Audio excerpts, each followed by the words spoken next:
Welcome, welcome.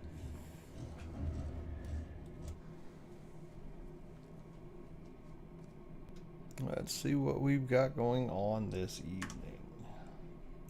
We'll be continuing our Warriors of Chaos campaign from the previous stream. I believe we ended on just the beginning of turn 9.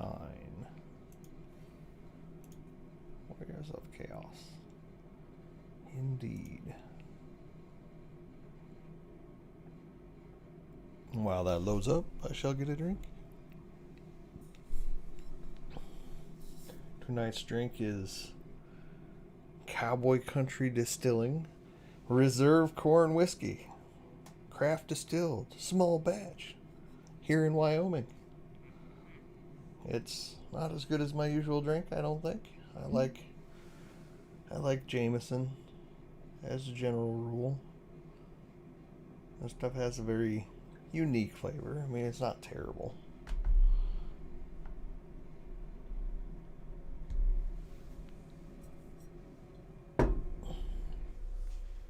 Slancha.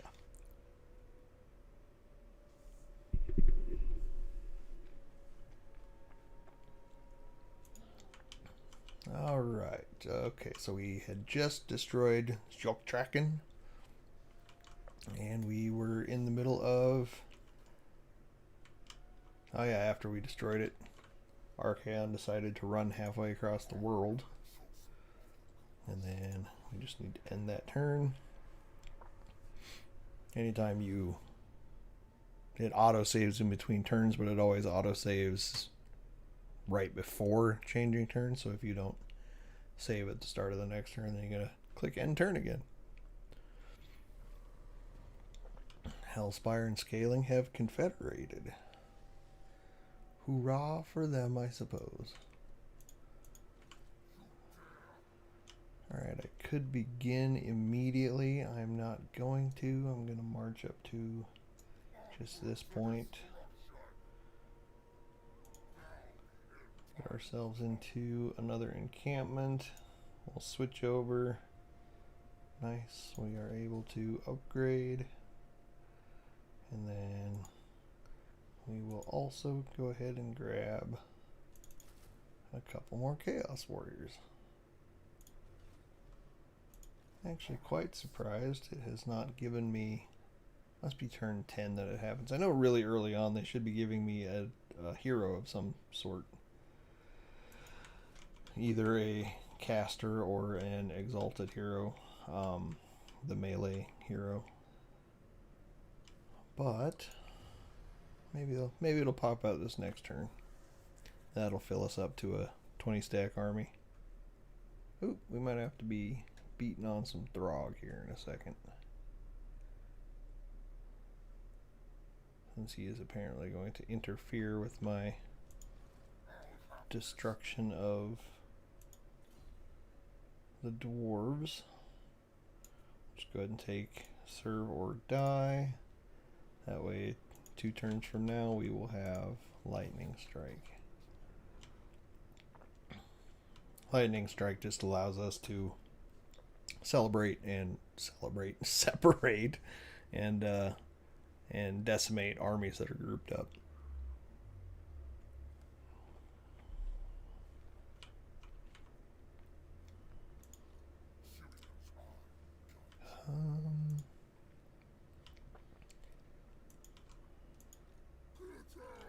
And we'll go hit Throg.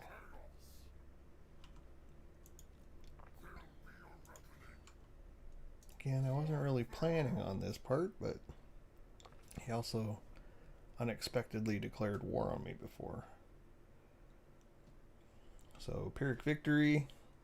This is one of those ones where I really would be tempted just to take the auto-resolve, but I guess with the dwarves as close to me as they are, they'd probably take advantage if I took a massive beating here, so we're just going to have to go in and fight it. And hope that I can do better than the AI apparently would handle my troops. See if I can actually pay attention to the battle this time.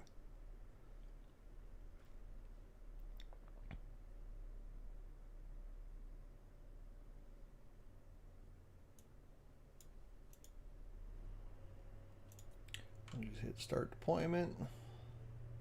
Take a look at what we got going on here. The biggest thing is they've got these berserkers that are just damage powerhouses. The longer they can stay in sustained combat, the more damage they'll actually do. These warhounds aren't terribly scary for us because they're not very good at biting through armor, so it's not really something we have to worry too much about.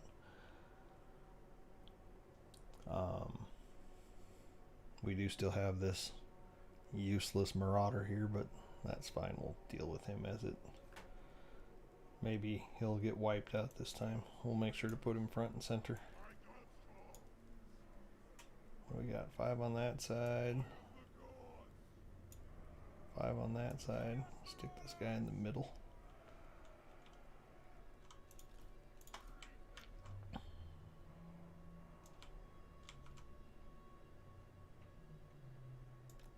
Good enough for me. Go ahead and throw some chaos spawn back here.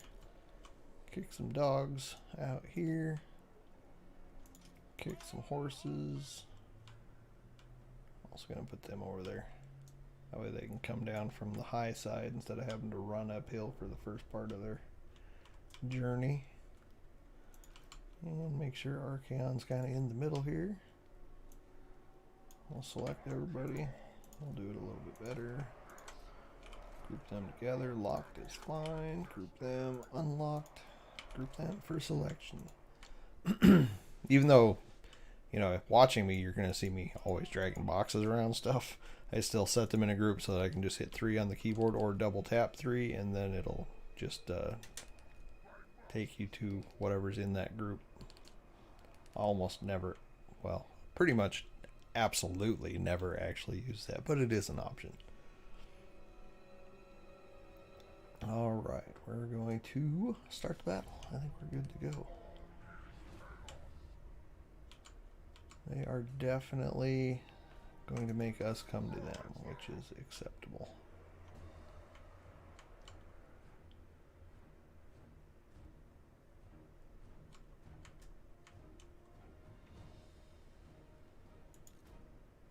We don't really have any units that would be good for our dogs to get tangled with. Pretty much anything that they would try to mix it up with would pretty much tear them apart. So we're going to just use them for harassing units that have broken.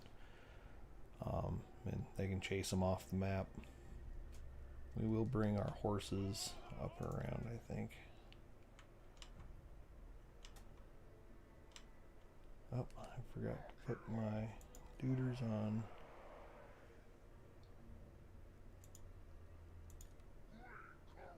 Why are you guys not running?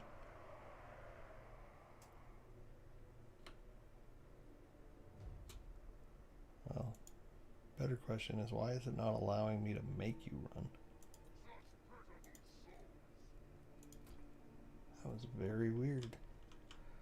Never seen that before. So we've got our main infantry line doing its job. So we're going to basically kind of ignore them at the moment. I'm going to pull these chaos spawn back. They ran ahead a little bit. When you unlock the group, it allows them to run at different speeds to not match up and stay in formation, and just that short time allowed the marauders to sprint ahead, which I'm fine with because they're going to kind of intercept the main charge here. But more importantly, it made the chaos spawn run ahead. I'm really wanting to conserve them as much as possible.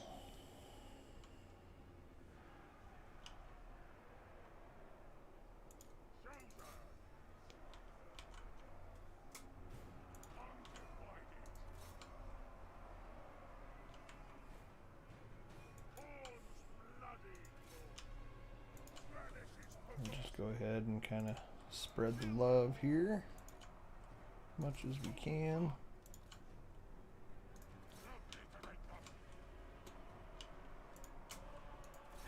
we kind of mix those two up. Should have probably gone about that route.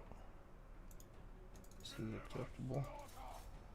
Even better would be there. Now we're going to get some horses to come in and start chucking some javelins if we can. See, we're already kind of broke those dogs. I don't know that they run so fast that I might not be able to intercept them with my dogs by the time they unbreak. Especially since I didn't bother to move my dogs up. You guys can keep walking forward.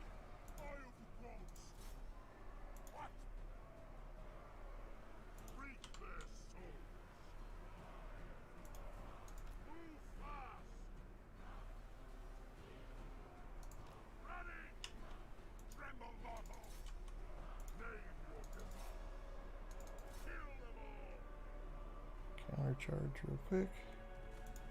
Didn't really get much of one in, but I'm going to turn them around, get them back to assist with these other fellas. Make sure these guys are hitting the... When you can, you want your ranged units to try to hit some preferably unshielded units, and if you can, large sized units, because they're more susceptible to, well, basically they're easier to hit for the range. They're less likely to miss the actual models. As you can see, we're taking down the guys, and I forgot to put these guys on skirmish, so they're getting caught now because I'm an idiot. Dogs are completely broken. That's good. Now I can just use the dogs as a distraction, which is apparently working. Why are you guys not running away? I just put you on skirmish mode. Do your jobs. They're doing quite a bit to these ice trolls, though.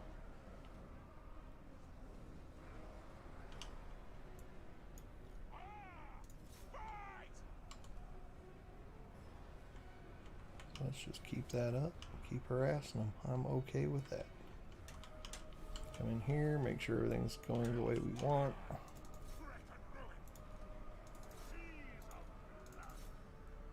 Always try to keep your troops assisting each other as they finish their job. Consolidate, move everybody in to the core. Really excited about the upcoming change in Warhammer 3, where you actually get a big like Z's across the picture saying that they're not doing anything, because the little tabs at the top are they just get lost in the shuffle, for me at least. I mean, not necessarily for everybody, but I definitely do have trouble keeping track of, you know, whether or not everybody is doing what they should be doing.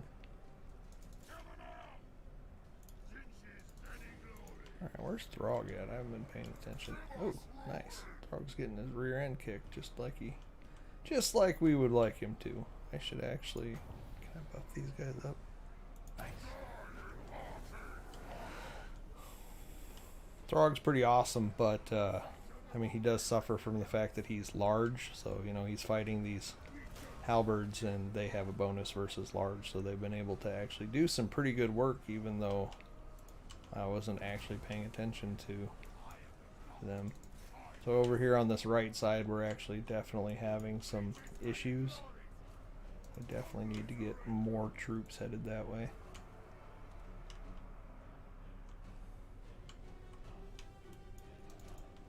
I need to pull these dogs away.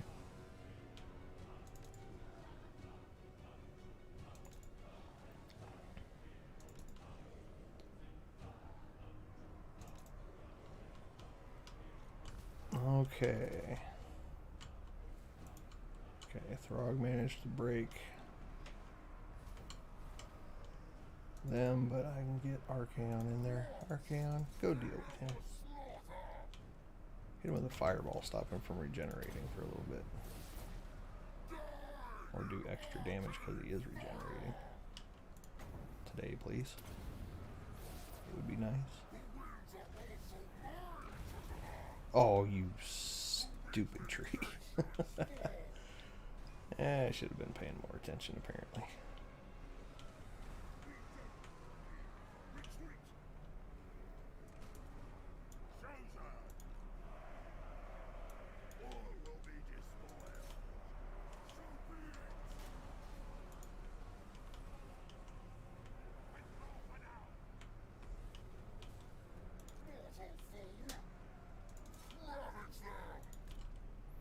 Take him off guard mode so that when Throg breaks, he will hopefully continue to chase him. They usually don't, but if they are on guard mode, they definitely won't, and it can be kind of frustrating. And just broke Throg. By extension, I should have pretty much broken everybody. I want you to continue your fights as much as possible, people. Well, there's too many of them. We're not going to be able to take them all down. I'd like to get the softer targets completely wiped out if I can.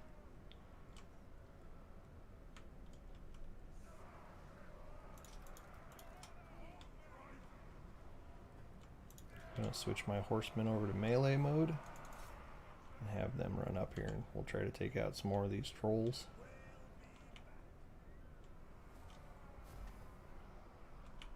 And the berserkers.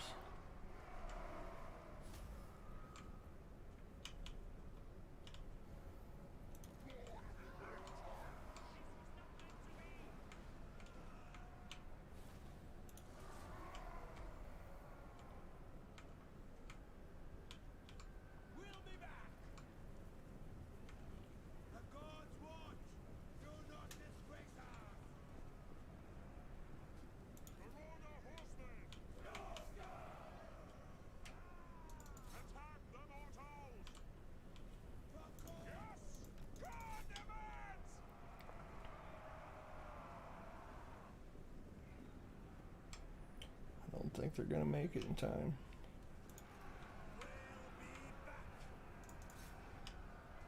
Tell you what, these guys can sure run fast when they're of a mind too.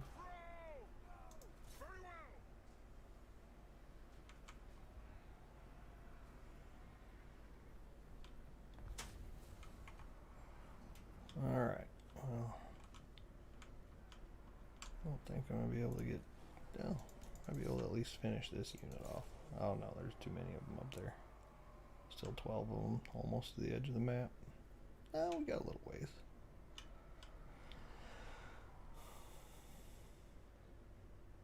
I'm not patient enough for that kind of stuff.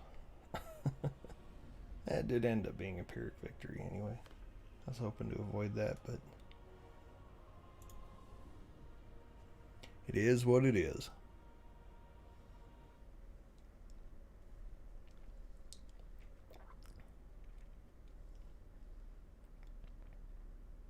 The funny part is that in the end, the Marauders still lived. I had Chaos Warriors get more beat up than them. Of course, they were in the middle, so they had lots of support. I should have kept them on that right side like I normally would have, which is where we got hit the hardest. They would have gone down pretty quick. Oh, yeah, we'll take some replenishment off that battle. I don't know if I'll... Well, yeah, I can. I'll finish him off.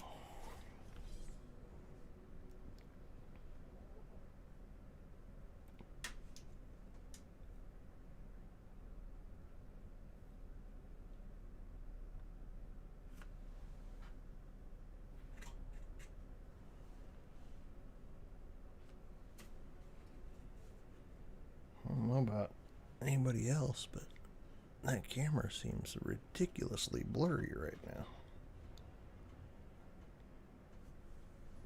Very ridiculously blurry. Let me see if I can't fix that. Why are you so blurry?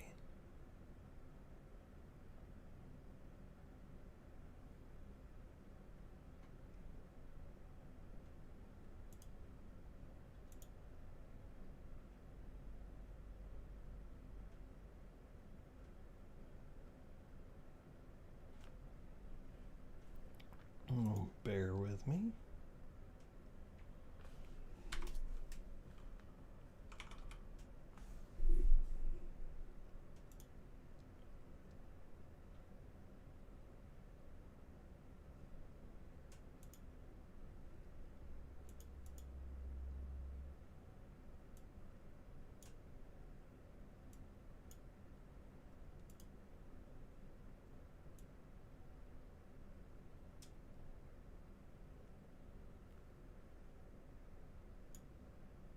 That is definitely better.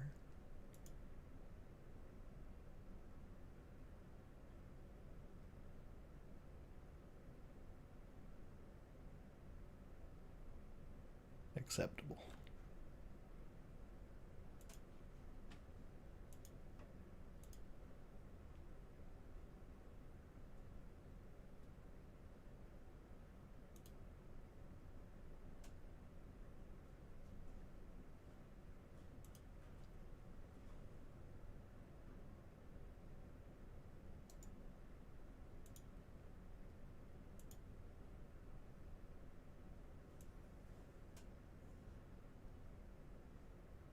I don't think anybody needs to stare at my microphone or my 3D printer or my ceiling.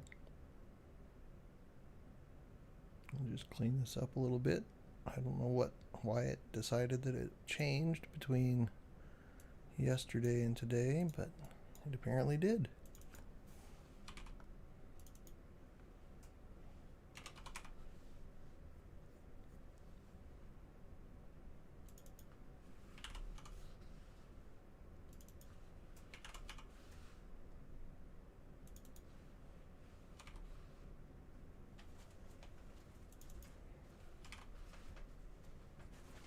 And that's my Sky puppy dog in the background. Decided she didn't want to lay up there anymore.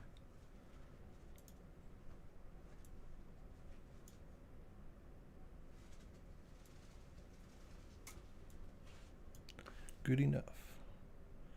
Always a struggle trying to figure out where this should go to not block any information that might be actually useful. I thought maybe the map wouldn't matter, but a lot of stuff kind of happens over there, so. Alright, back to what we're doing. Start deployment. Basically exactly the same battle we just fought, so this time we're just going to use our healthier troops in the front, backed up by the less healthy troops in the rear.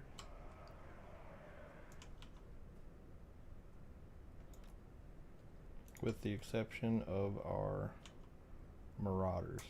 I'm going to sacrifice them, put them up front. Might as well get whatever damage out of them I can, because I do intend to replace them pretty much immediately. Get some horses there. Get our dogs. If I put them there they'll end up getting hit a little quicker than I actually want them to. Put Archaon up front. Put our halberds in the back along with everybody else. I don't know how I managed to miss them, but I did. And Chaos Spawn, still perfectly healthy. Grab everybody, I'll go ahead and group them, unlock it, and group them. Select one, start, control, right click. Archaon, especially, dude, I want you to hit Throg, quick, fast, and in a hurry. Horses, skirmish mode this time. We're going to go ahead and hit the trolls right out the gate. We're going to get our doggos back here to harass. We're going to pick our guys up front.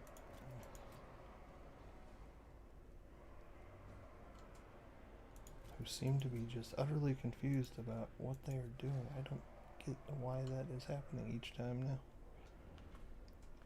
But it is. Hopefully not now.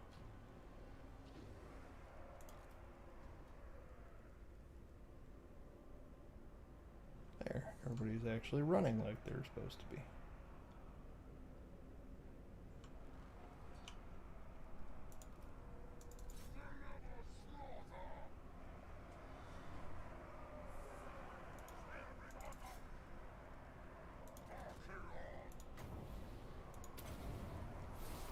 tree in the way this time, buddy. Yeah. Oh, that regeneration is terrible.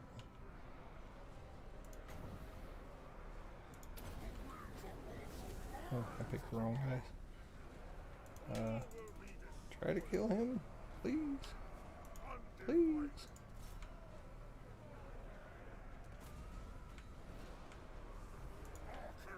Arcan, go take care of him.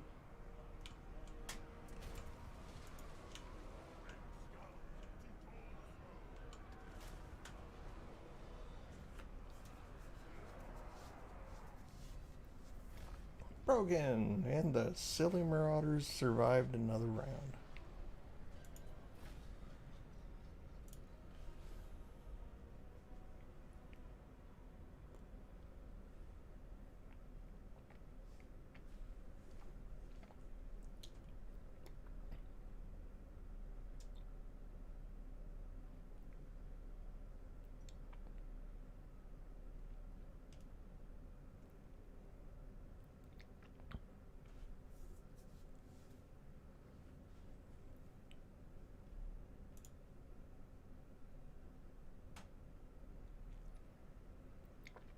Alright. Definitely got him wiped out that time. We'll go ahead and take the money for the kills. He's got another army over there. Wow, had enough to go into an encampment. How nice is that? Get some higher replenishment. Might smash some guys together, actually.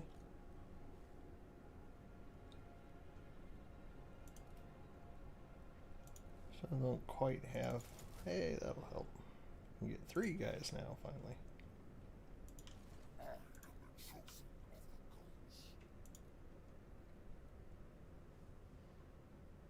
So next turn I'll be able to upgrade this. Then we can grab some aspiring champions. And then the turn after that, well, not the turn after that, a couple turns after that, few turns after that, we'll be able to upgrade to our level 3 or 4 encampment, and then we can upgrade and be able to get chosen. And then at that point we are ahead of the game, should be able to outpower pretty much anybody up in this region. Well, pretty much anybody anywhere really. Chosen are pretty strong units. I mean, they're a good solid front line. Pretty much will stand there and deal with any major issues. So we'll go ahead and hit next turn.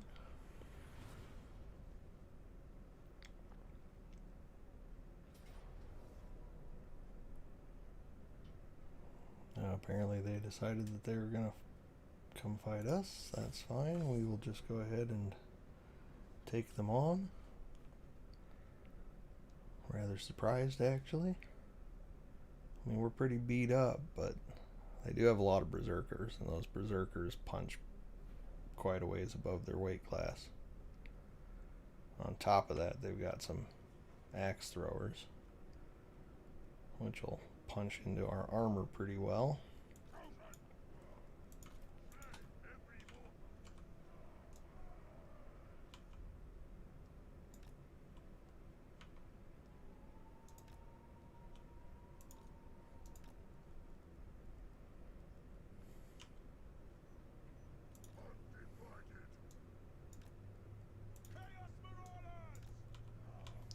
Go ahead and put the more injured fellows here in the back again.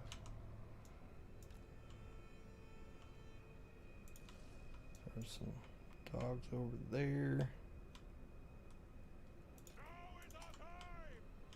We'll do kind of the same with the horses. Oops. Let's ungroup them. Group all these guys. Group all these guys. Group this guy. Undo that one.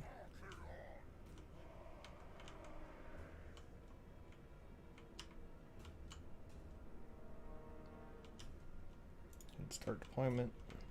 I almost never gamble, so gambling lets you get, you know, more, potentially get more magic power already built up, but obviously I don't use magic very much at this point. I don't, you know, Archaon's only got a couple spells. But 9 times out of 10, unless it's already at the minimum amount, then I might gamble, because then I might get a few more points and I can't lose anymore because I'm already at the bottom anyway. But I don't want to lose what I do have because it tends to be pretty fickle. Alright, we're going to start.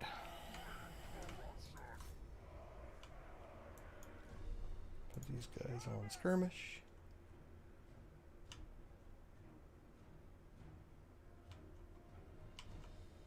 In this case, the dogs actually do have a purpose, because we have ranged units that we are going to want to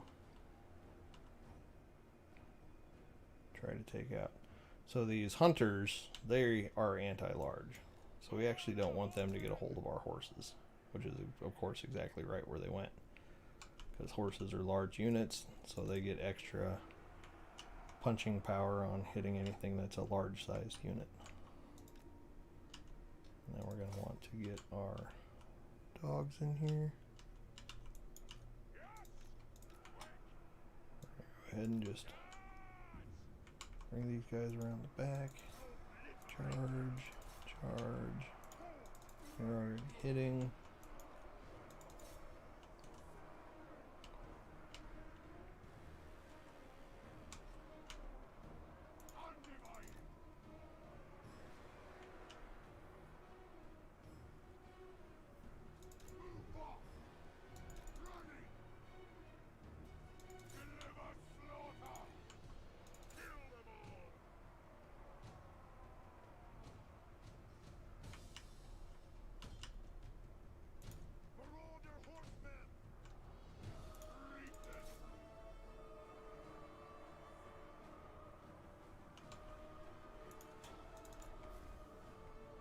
Dogs are taking a beating this time.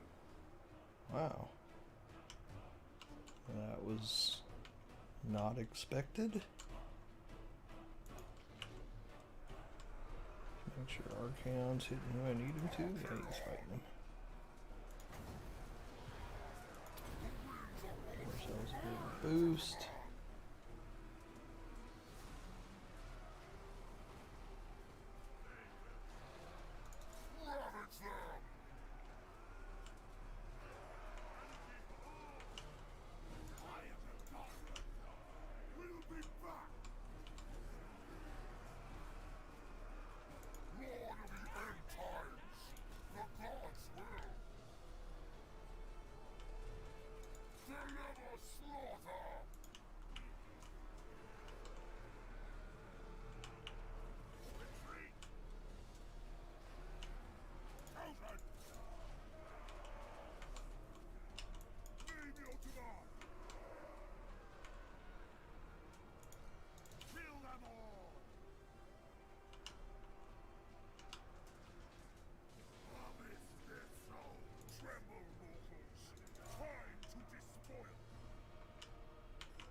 We're not doing the best here.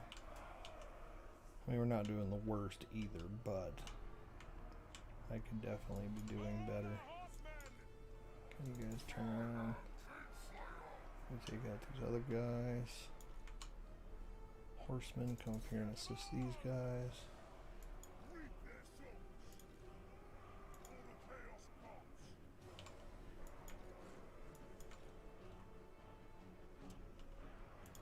Archaon, I need you to take out that guy.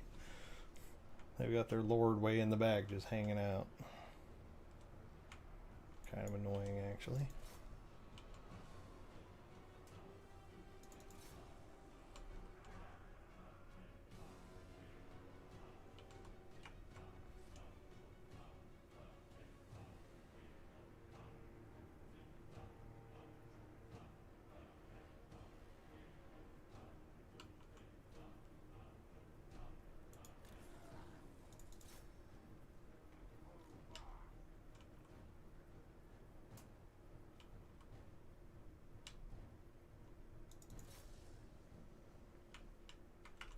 There, dogs are making up for their lack of work elsewhere.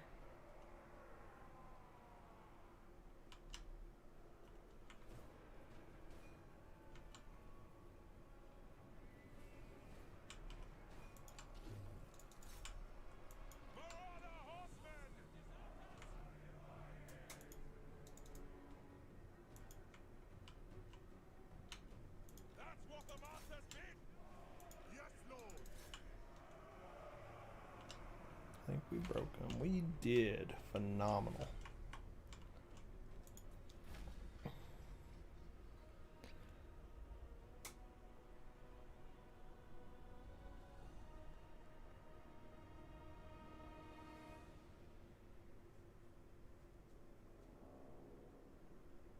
I'm glad to see somebody in here. Hi, a person. I don't know what that means, though.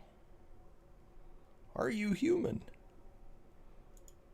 I see Cyrillic alphabet, I think.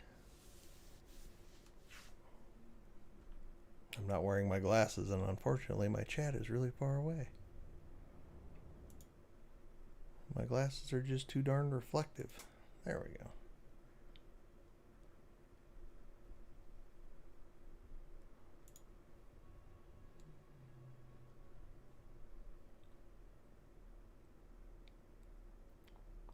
Pretty rough battle.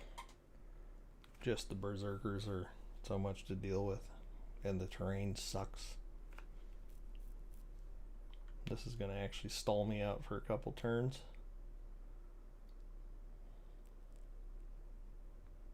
But on the plus side, they also pretty much destroyed themselves.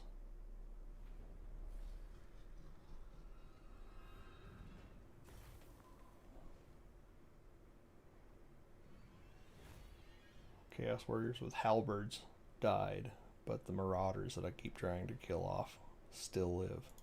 That's funny.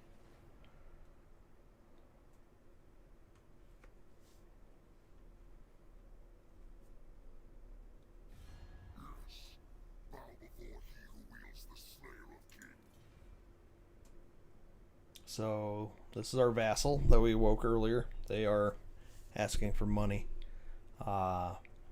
Chances are they're just trying to raise more armies to fight off whoever it is that they're fighting right now, and it doesn't hurt us in any way. So I usually give it to the vassals so that they can build up their armies quicker. Does not bother me at all. All right, so we've got nice. Well, we're going to do the same thing we've been doing and just continue to smash, I guess. I'll continue to fight them all like I said I would.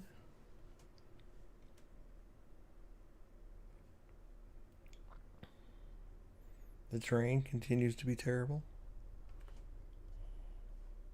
I mean, we're in Norska, so terrain up here is not generally very favorable. Oh, this is actually not that bad.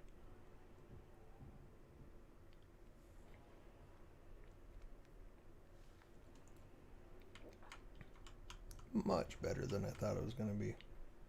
I took a pretty defensible position up there. Good on ya.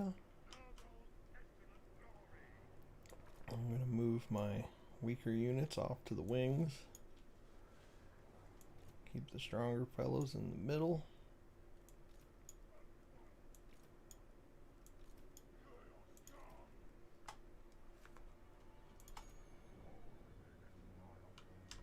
Oh, probably help if I actually line up on our edge of our deployment zone. Horses should make pretty short work of everything here. What do we got? Oh, all they have are ranged units and a lord. That's actually kind of funny. I like chaos because they are tanky. I'm a big fan of tanky factions. You know, even when I play other games, you know, if you can give me somebody who is slow and incredibly heavily armored and can, you know, it's kind of like this inexorable march of death with them walking up on you and you just can't stop them no matter how much damage you throw at them. That is my preferred play style. And Chaos is a lot. I mean, that's just basically how they are. They have no ranged units. They just have lots of dudes and very heavy armor. And these are not even the heaviest armored set of them. This is the low-leveled set of my armored troops. Starting in the next couple of turns, I'll be getting my normal favorite ones. So the next, the game number 3 coming out here in a few weeks now. There are 5 different Chaos factions that have been added, and one of them is very, very survivable. That's their whole thing. They're slow moving, but they have tons of ability to just soak up massive amounts of damage and just keep coming. I'm very excited about that. So my second favorite in this game is the dwarfs, for exactly the same reason. They are extremely tanky, but you don't get to have the inexorable march of death with them because they're just too slow, because they have little tiny stubby legs. But they have lots and lots of awesome technology. So they've got, helicopters and flamethrowers and rocket launchers and all sorts of stuff like that. So they're a lot, they just stand there and soak up the damage, but also smash people in the face, which is awesome in its own right. These guys to run. Horses come up. So the problem is, again, they have anti-large javelins on this unit here, which is not good for our horses to come into range of. So we're going to swing them around and hit these axes. The axes, of course, do extra damage, can go through armor a little bit better than the javelins can. These dogs are unfortunately very beat up right now. Not going to last much longer. So I'm probably just going to get them in to harass the javelin throwers.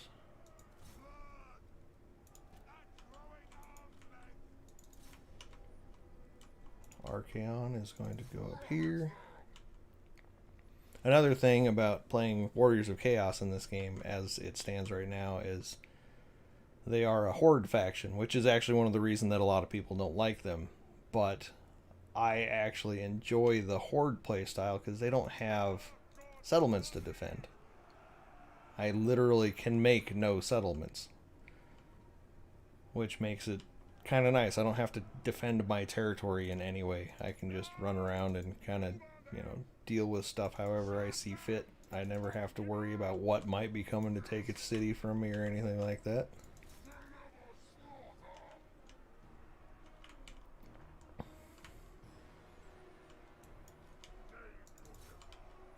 Go ahead and march those beat up guys up there.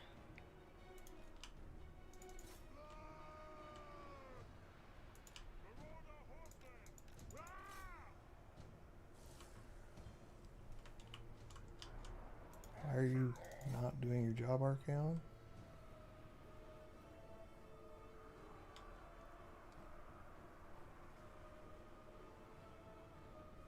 So something about the way the Warriors of Chaos play just fits my play style 100%. Like, I never have any problem. Some of these close battles that I've been in just during this stream so far, I would probably not do with other races because I would probably do worse. I would probably possibly lose them because just something about the way this faction plays just agrees with the way I play the game. It would be nice if Archaon had his horse right now, though, because he's a very slow runner. Haha. Fireball knocked the guy to the ground. But I'm still a very slow runner. All this damn armor. Come on, guys. I guess we could stop chasing him. He's not broken yet. He'll come back. Everybody else just come stand on the hill.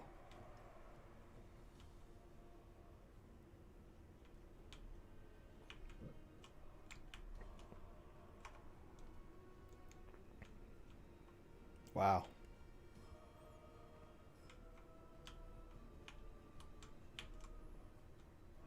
So this is what skirmish mode does for you. Your own ranged units will do that if they're in skirmish mode, where people will just chase them all over the place.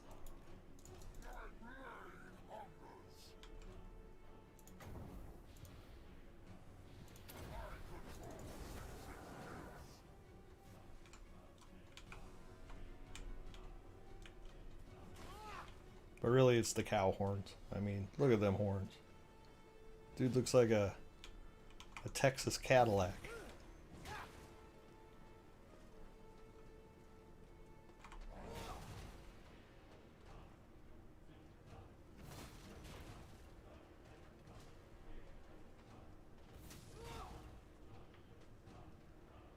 I like this. His shield was doing its job. It's intercepted some javelins at some point.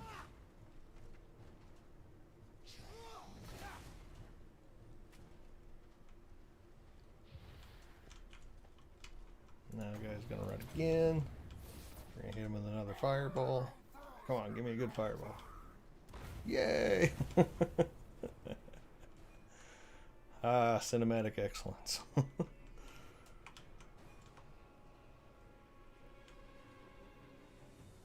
Alright, seriously, at this point, everybody should be breaking, but I don't think they're going to. So this time we will send some faster units after these guys. Go, Chaos Spawn, you can do it. I didn't even realize the dogs got killed at some point here.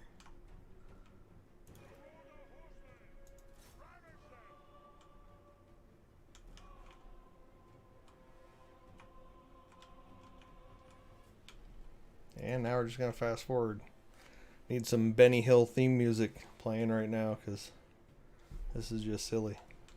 Yay! Alright, perfect. We'll end the battle.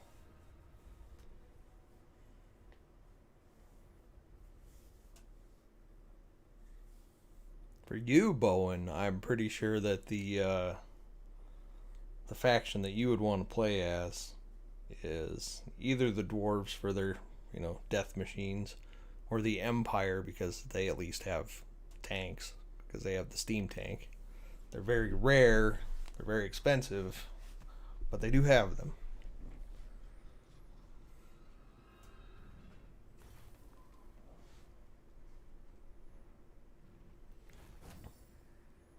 Alright, we shall sacrifice more captives. Hooray!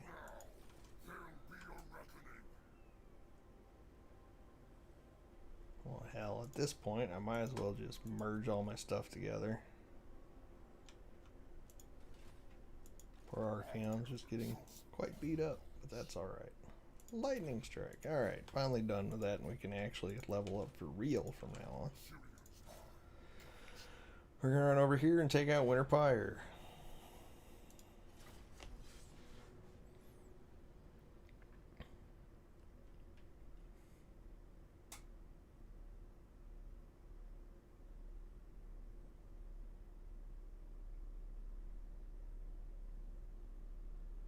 So here, because this is a different tribe's ancestral territory, I will be able to awaken a new tribe of Norskins that are loyal to me.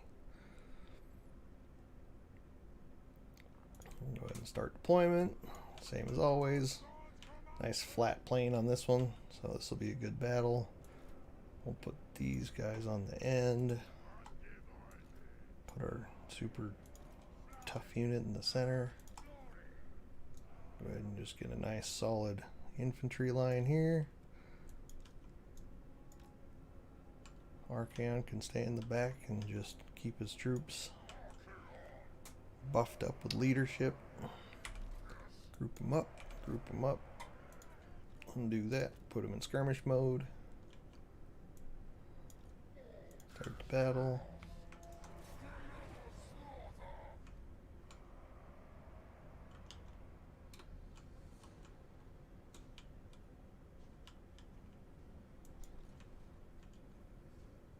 We do have some ranged units.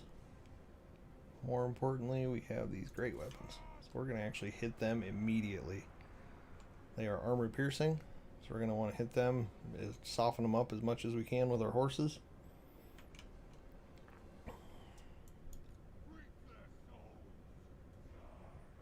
Which appears to be going quite well, actually. We're going to double team these guys. Double team these guys.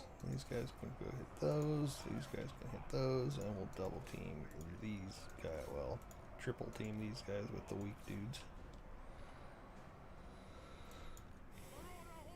And the horses can just harass. They are doing their job quite admirably. Archaon is going to shoot a fireball at this guy. No, not at those guys. Not at those guys. At the boss guy. Oh yeah, there is no boss guy. It is those guys. Yeah. They're just the leading unit. Look at that. Just carves a path through them.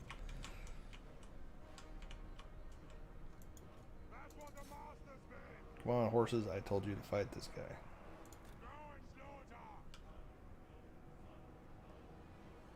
So leadership is wavering. That guy should actually start running. Yep. And I'm going to keep one set of horses on him. And we'll use the other one to harass some different units.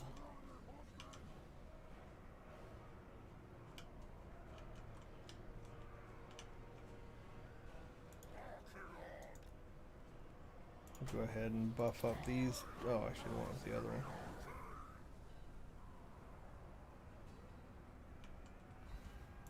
I'm going to pull this guy that I didn't buff up out of the way,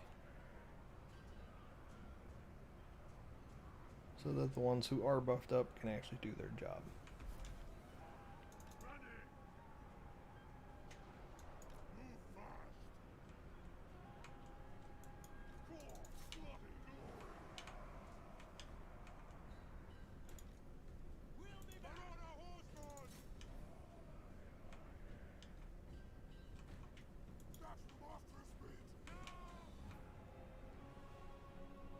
I'm going to switch to melee mode on these guys and just tell them to charge in and kick those guys to the ground.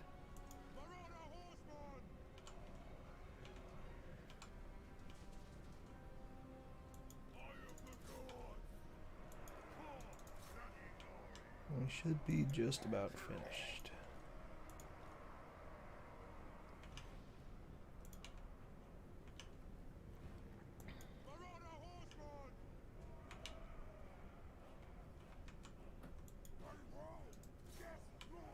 And we are.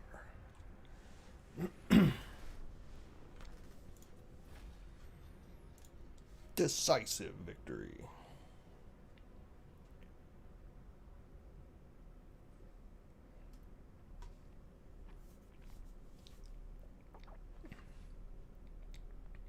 Would you like to see some other factions other than Chaos?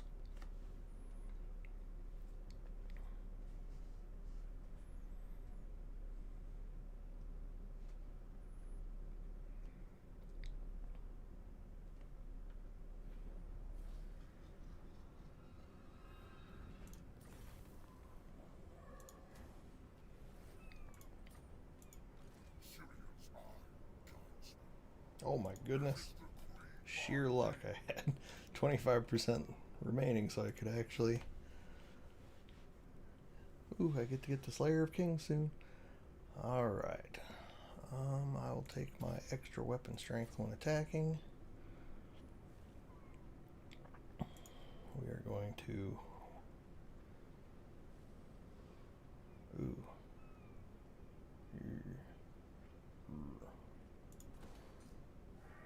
Do that one so we can get some aspiring champions. Aspiring champions are... They're small model numbers, but they are... they're really inspirational to everybody around them. And they do hit pretty hard. So there's only 12 of them in a unit. Dwarf and Empire. Alright. I will save this guy and I will switch over to some Dowie first, because they are my second favorite, and that is definitely the easiest one for me to to show off because I'm good with them. I am absolute crap at playing as the Empire, but I'll still do it. Now I won't have a steam tank right away. They're high tier units. Turn off my heater. It's getting about 1,000,000 degrees in here. Or the whiskey's getting to me.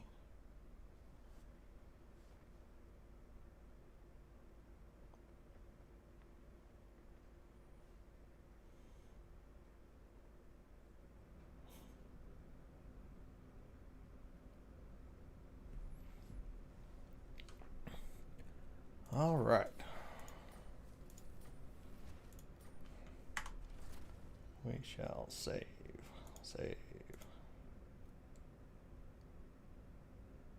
Exit to main menu.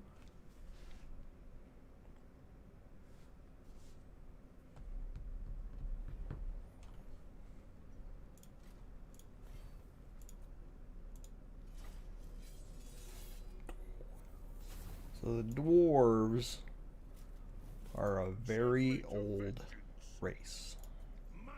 They are in decline. All of the problems going on in the world have caused them to, I'll go ahead and be Thorgrim Grudgebearer himself.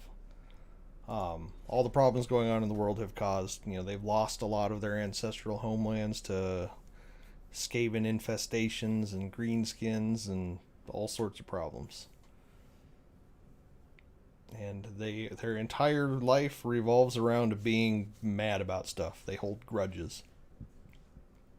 It's actually a major part of the mechanic while you're playing them is there is the Great Book of Grudges, which is, you can just barely see it right there on the king's throne. He carries it around with him. Any slight that anybody does to the dwarves gets written down in the Great Book of Grudges, and it has to be tallied and accounted for. No matter how many generations it takes, it needs to be struck from the book at some point, whether that means declaring war on somebody or killing somebody's descendants. In some way, restitution has to be made eventually. Another grudge that must be put right, and soon, for the lords of the other dwarfholds will not tolerate a high king that cannot secure his own realms. To the south, yet more vicious Urki and Groby lay ready to strike at your kin. Seek allies amongst your own folk, for there are many grudges to settle here.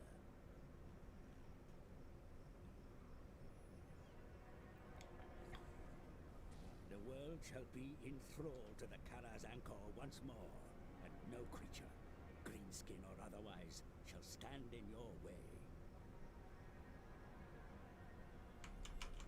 This is the High King. Well, that's new.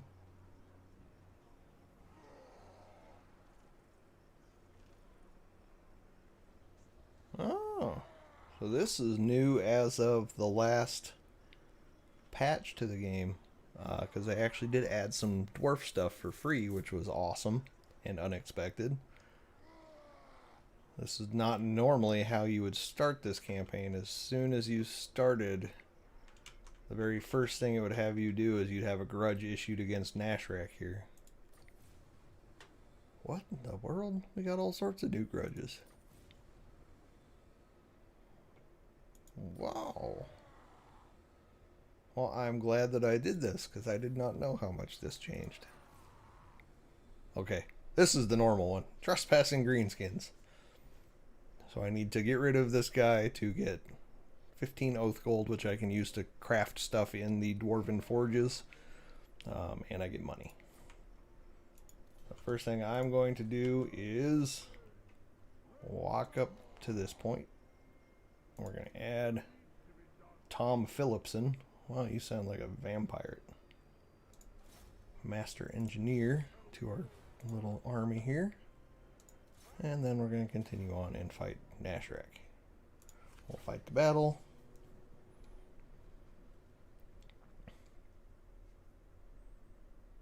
So, that is the other thing. dwarves have engineers. Engineers are awesome because they work on making all of the actual units better, and yeah, they're just great. So what I'll do here, we have a catapult. I'm going to set that up. Move it forward just a little bit. Alright, catapult is in full view of their entire army, so it's going to do its job. I'm going to bring the engineer back here close enough that well, his circle of influence is huge anyway. Can fit the whole army in it. Got me some hammerers, some miners. We're going to just stretch them out in front. Nashrak is a war boss, so no magic to speak of. And he doesn't have any little goblin magicians with him.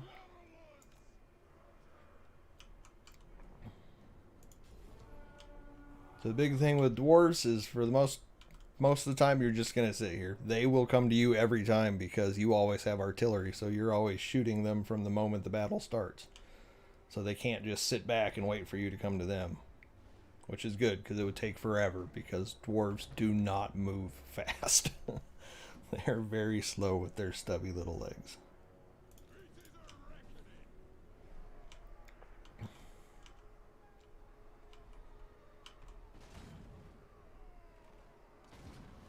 Winding down their catapults.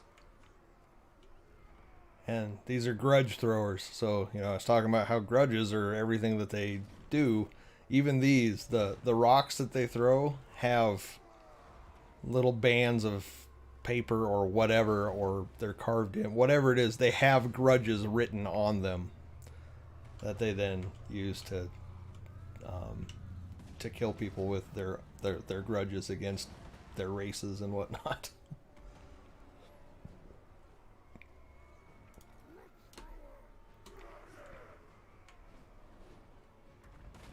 Again, we basically just stand here.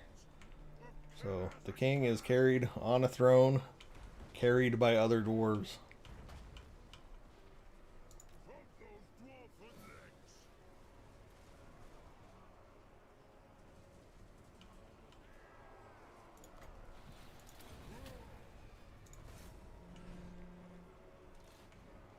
Dwarves do not use magic in any way. They do have runes that they can carve into things and lay out,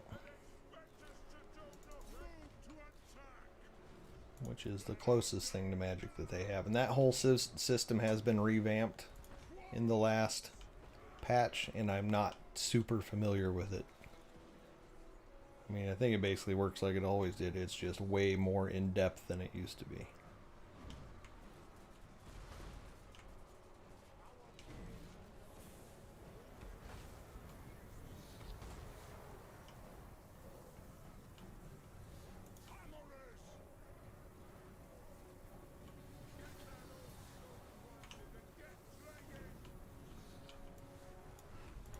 These hammers are not really doing any good, so we're going to pull them around.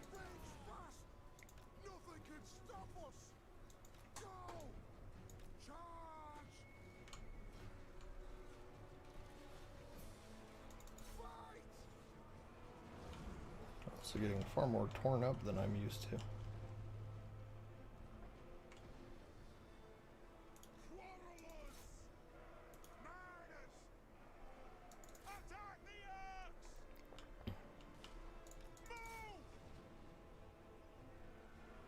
There's really no point in me trying to chase these guys.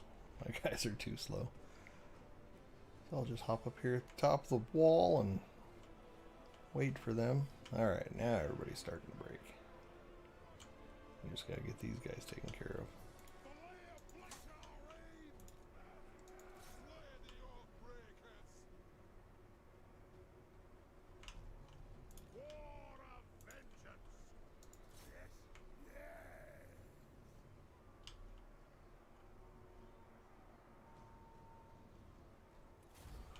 And there we go. There's a lot more of a beating than I'm used to taking on that battle. Not sure why. Not used to getting an engineer at the start either. You used to always get a Thane at the start, who's a melee character. Oh well. You won, that's the important part. The other problem with dwarves is they heal very slowly.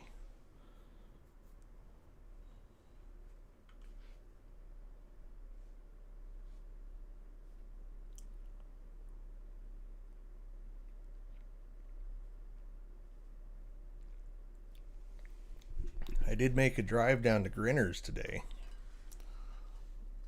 and bought me the giant bottle of Jameson.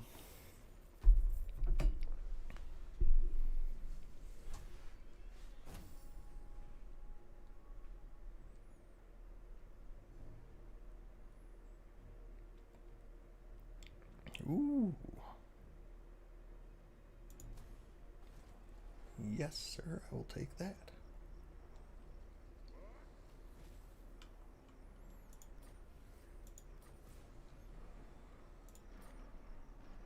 So they immediately went from one grudge to another. They're like, oh, you did great with that grudge. Now we have another grudge. We need to take over that place that they have now. Grudge against chaos. Grudge against the foul. Grudge against mankind. Grudge against the undead. Grudge against the elves. The dwarves are funny. They make me laugh. Ooh, nice. I'm going to take that, actually. Grudge against the greenskins. Ooh. That helps himself. Well, that also helps himself. So Grudge Raker is a shotgun. It's like a double-barreled sawed-off shotgun. Widespread, hits large groups. Or I can give him a sniper rifle.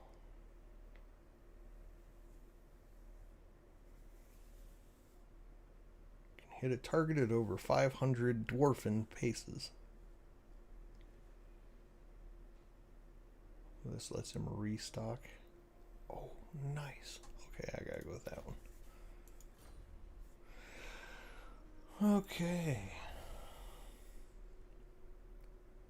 Let's do... We need money.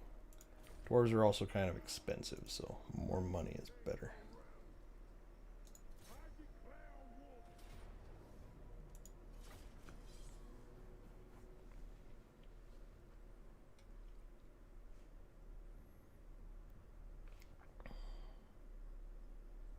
I believe that the throwaway joke to that comment would be, alcoholics go to meetings.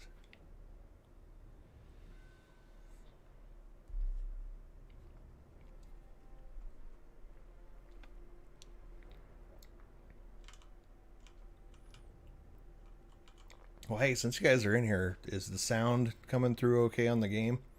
I noticed that first stream that I did that the sound was completely non-existent.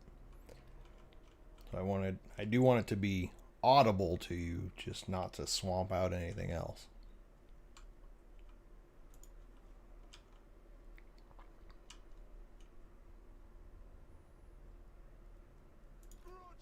So basically, same as always, we'll just kind of line up the same way I always do.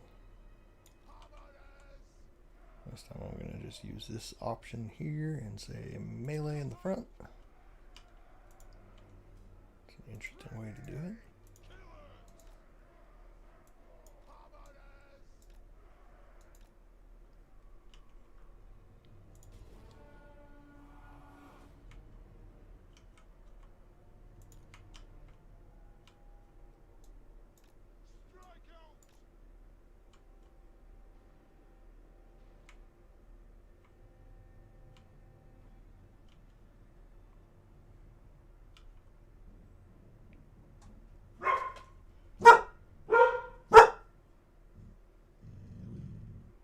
For some reason, the dogs are barking.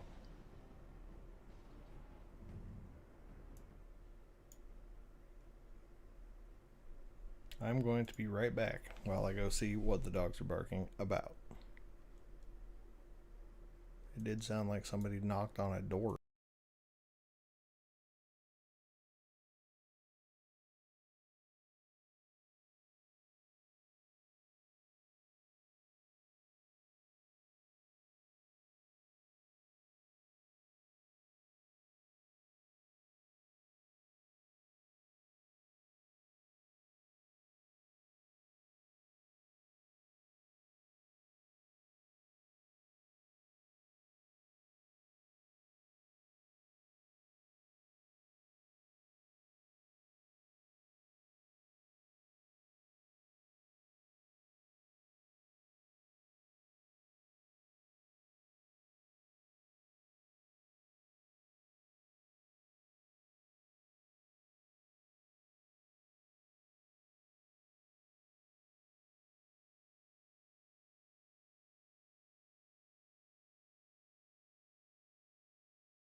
Aren't you hilarious?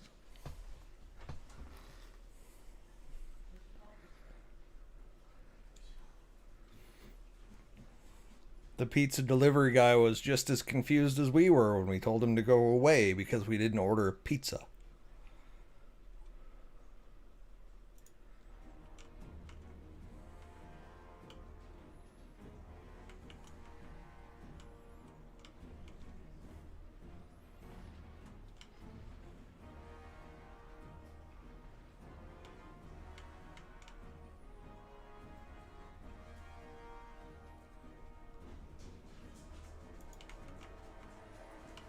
But at least the mystery is now solved.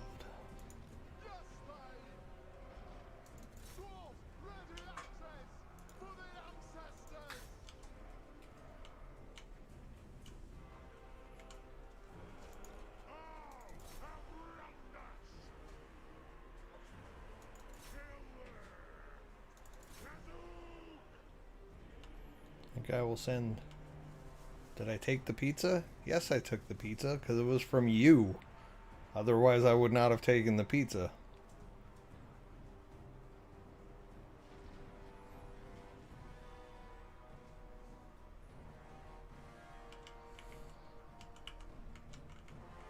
I was like, why in the hell would I order pizza at 9:45 at night?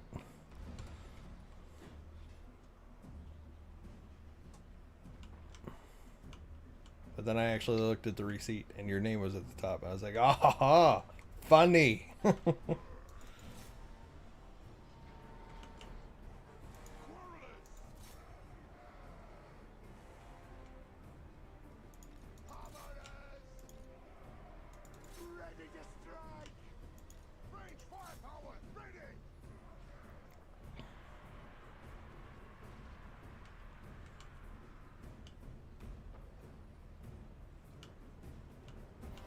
So the greenskins are in the middle of a wog right now, which is why they're glowing green everywhere. Makes them do more damage. It's actually doing a lot to screw up my poor miners here. Alright, their wog is over.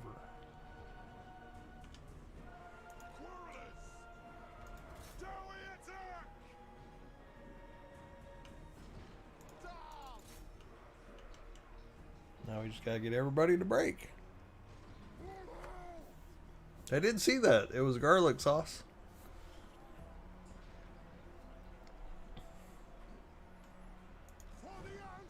That was the first thing I looked at, was like, is it even a pizza I would order? Because I certainly didn't order anything. Maybe I bumped something on my phone in my pocket and accidentally reordered something.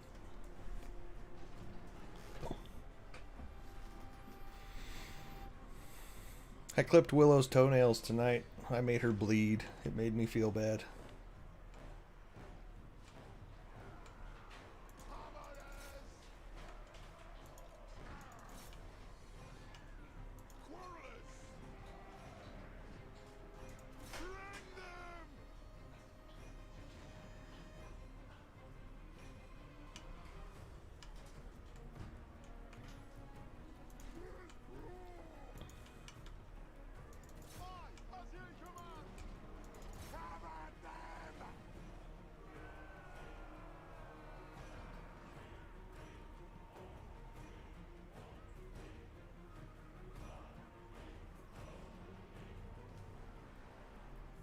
We have won.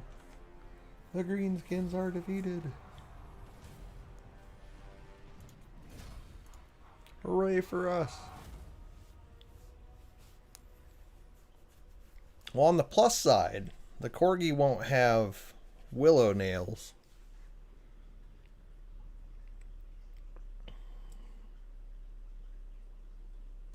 Like one of her nails, so her pad is like this, and the nail literally wraps around it right on top of the pad, and the nail is that thick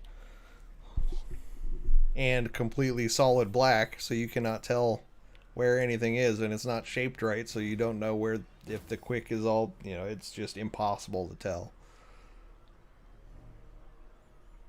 So I nipped the quick today. She bled. That was very sad.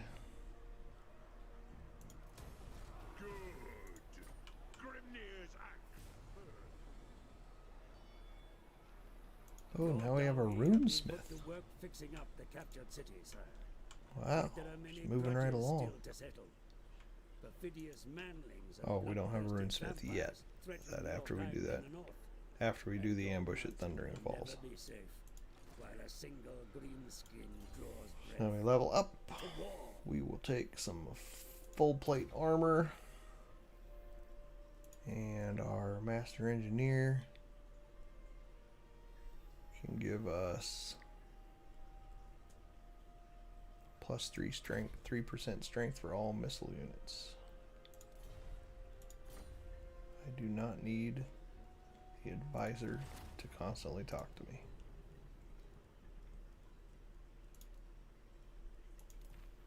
It is on minimal. Why are you talking to me, advisor?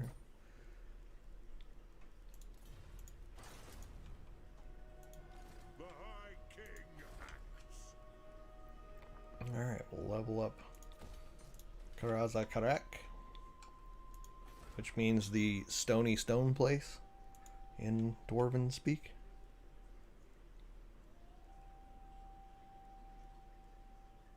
Because that's just how dwarves roll.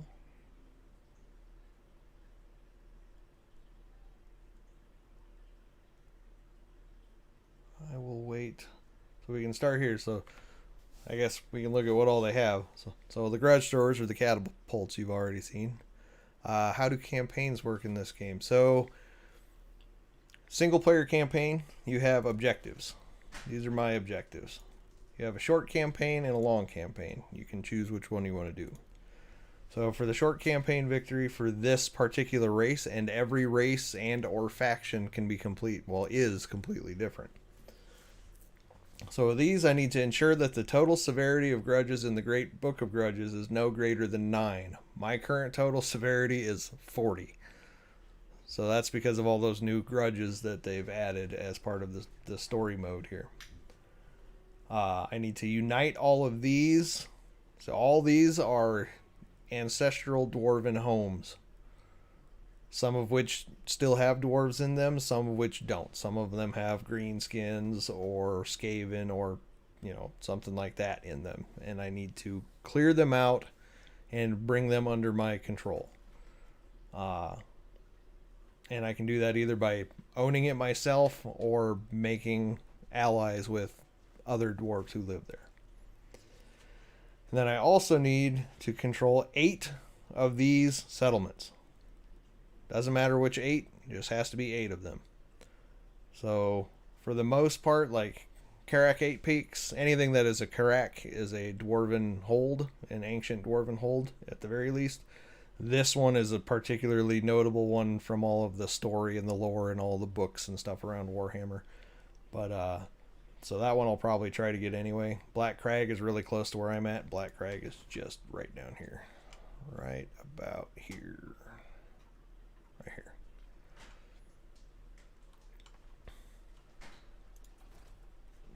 So once I've done that, the only other thing that happens is at turn 100, the Warriors of Chaos, my favorite faction to play as, show up on the map. And they are strong, and there's a whole crap load of them. And we just have to make sure they get killed. As long as we've killed the Warriors of Chaos during their Chaos invasion, and I've met all these other objectives, I win the campaign. If I've done that on the short campaign, I can then continue to go through the long campaign. So it looks like the dwarf hold part is exactly the same on the long campaign. The additional thing here is I need to get these historical dwarven holds. There's Karak 8 Peaks. I need to actually own them as well.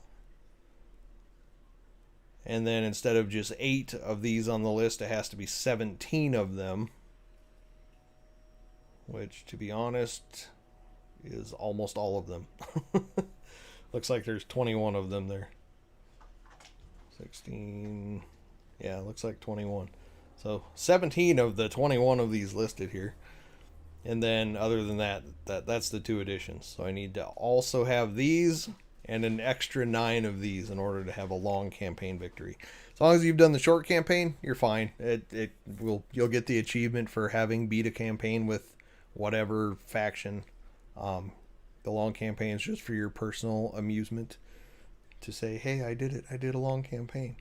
I've actually not finished a lot of campaigns. Most people who play are not able to complete 90% of the campaigns that they start. It takes a very long time. Hundreds and hundreds of turns. And in the beginning, turns go by pretty fast. But in the later game, turns can take an excessively long time to get through when you have a whole bunch of different armies. You're constantly under threat. You have all these different characters to level up and decisions to make on what to build in all of your settlements all over the place. It's very time consuming. So a lot of people will get up to somewhere around turn 100 and then they'll go start a new campaign. I have completed Dwarves, Warriors of Chaos, the Wood Elves, Torox the Brass Bull, so that's the Beastmen, and I believe that is all.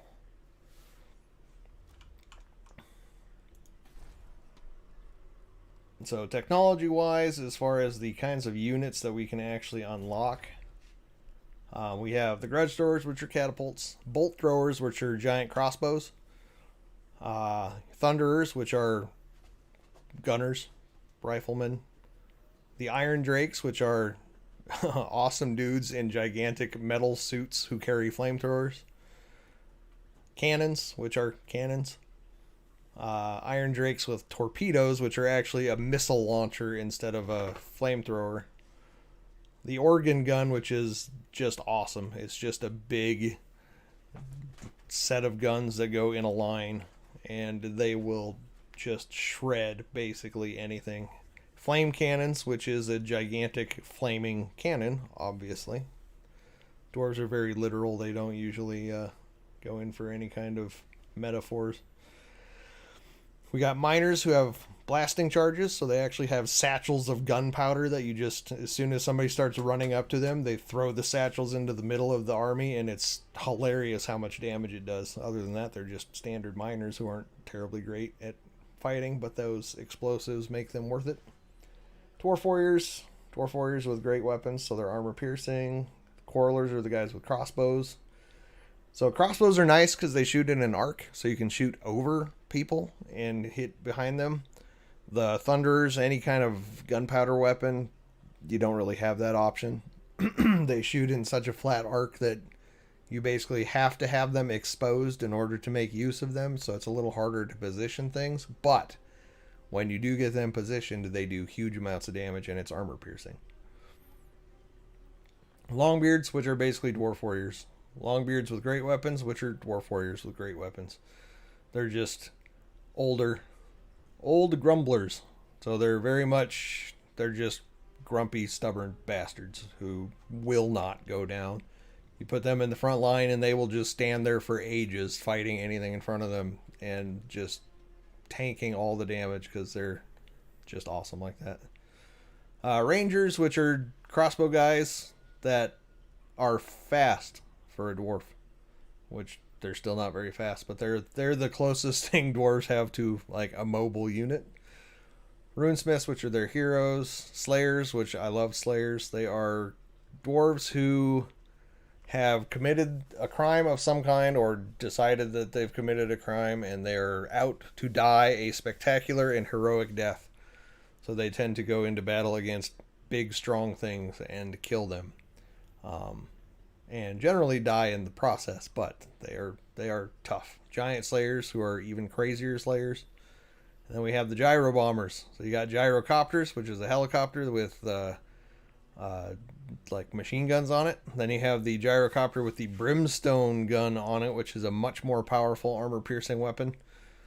And it also does, I believe, some kind of ammo drop thing. Yeah, it also has a bomb that it can drop. And then the gyro bomber just drops tons of extremely powerful bombs. And then, of course, the engineer who makes all that stuff work better.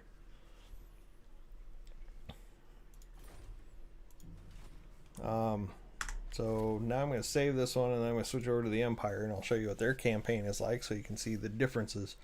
So the biggest thing is with the Warriors of Chaos is their campaign is actually really simple because they literally just want to blow everything up. So you're just supposed to run around and smash all of the good races, the 4 good races, and then also destroy like 160 settlements. So not a whole lot of thought power that goes into it. You just go around and kill everything that you see until it tells you that you've killed enough.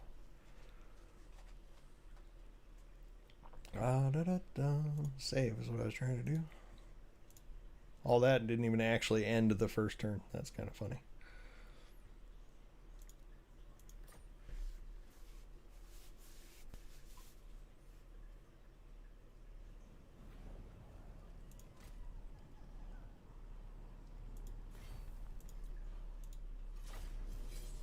So, I guess there's another thing.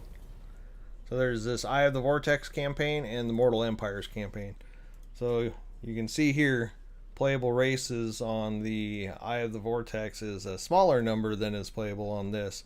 It used to be even smaller. There was nothing to the left of the Empire here. It was only these first 6 factions. But they've added in subsequent patches. They've added in different races, a limited selection of races from these, or of factions from these other races. This is just a giant sandbox. It lets you play as any playable race from either Warhammer 1 or Warhammer 2. And then when Warhammer 3 comes out in a couple months, they will have a version of this for that, which allows you to play as either the factions that are in Warhammer 3 or any of the 15 factions from the previous 2 games that if you need DLC, if you've bought the DLC in game 1 or game 2, it'll be unlocked in game 3.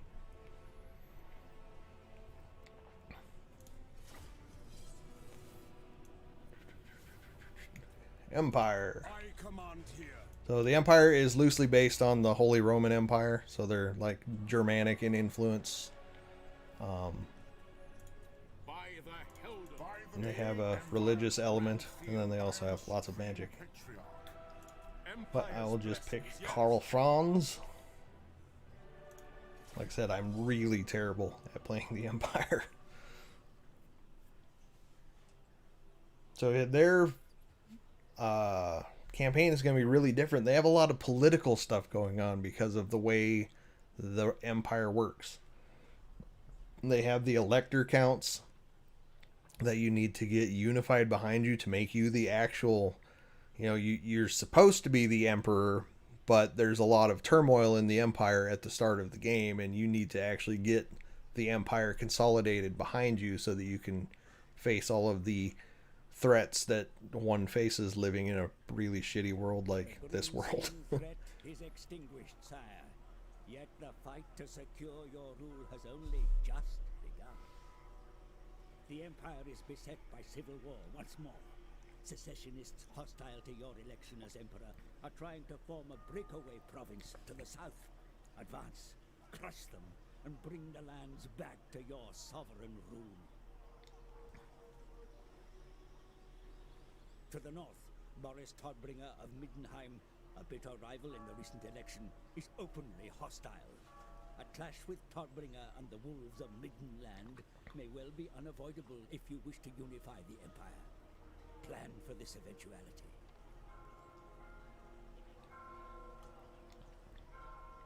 The Empire has ever been besieged by foes, but you are a prince of Altdorf.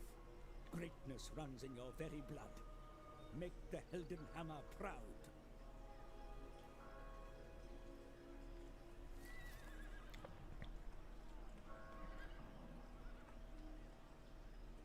The Empire is known for its elector counts and internal politics that leave it in a permanent state of unrest and constant war. However, increasing your prestige and ultimately your imperial authority will bring stability. Acquire prestige through noble actions such as expansion, victory in battle, and constructing grand buildings. Then use it to deal with incidents and solve dilemmas from which your authority will grow, improving the fealty among the elector counts. Additionally, prestige can also be spent on electoral machinations, which enable you to manipulate diplomatic relationships within the Empire. Each state of the Empire is governed by an elector count. Securing their fealty is the key to unifying the Empire through confederation. Some, though, will not be easily convinced and will require much persuasion through aid or military force. Once a state's capital is under your control, you may keep the residing elector count or elect a new one. Each provides a host of new benefits, such as granting a specific Runefang sword and unique units. Learn more about the Empire. Generally, I play as not the Empire, and usually one of the first things I do is wipe out the Empire because they piss me off. Alright, real quick here, let's look at their building browser, look at some of their stuff. So they have cavalry. So they have a really mixed army. They have basically options to deal with any kind of threat. They have decent magic users. They've got a whole college of magic. They have access to more different kinds of magic than almost anybody except for the high elves. They have lots of cavalry. They have crappy infantry. Their infantry is not the best, but they do have, front lines. They have lots of ranged units. They have lots of artillery, and that's where things.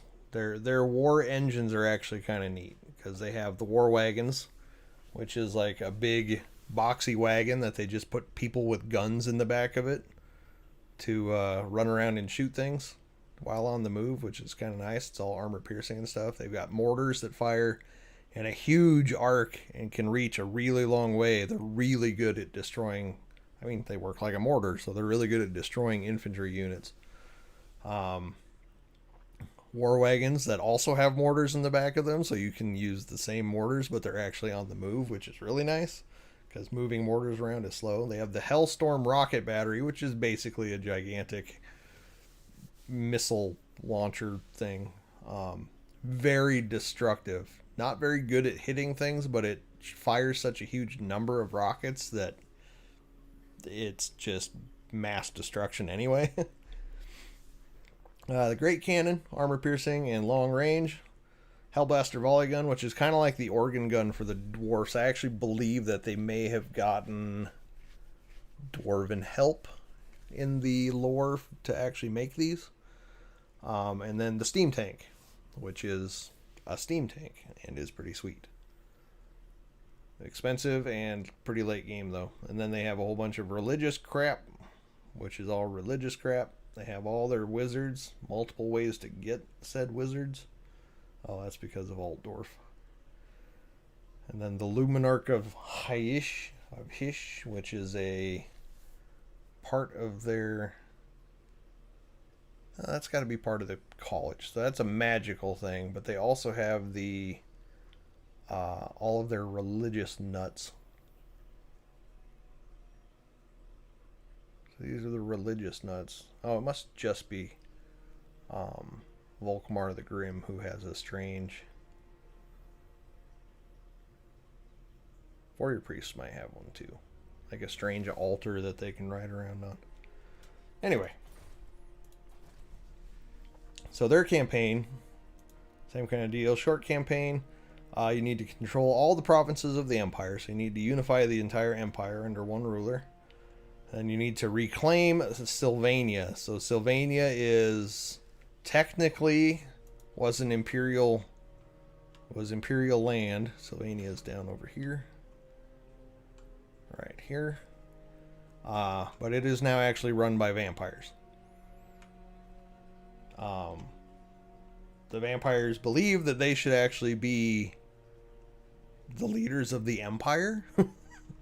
Because they are rightfully part of the Empire, and they should be elector counts, and they should be able to run everything, which is kind of strange, but it is the way that it is.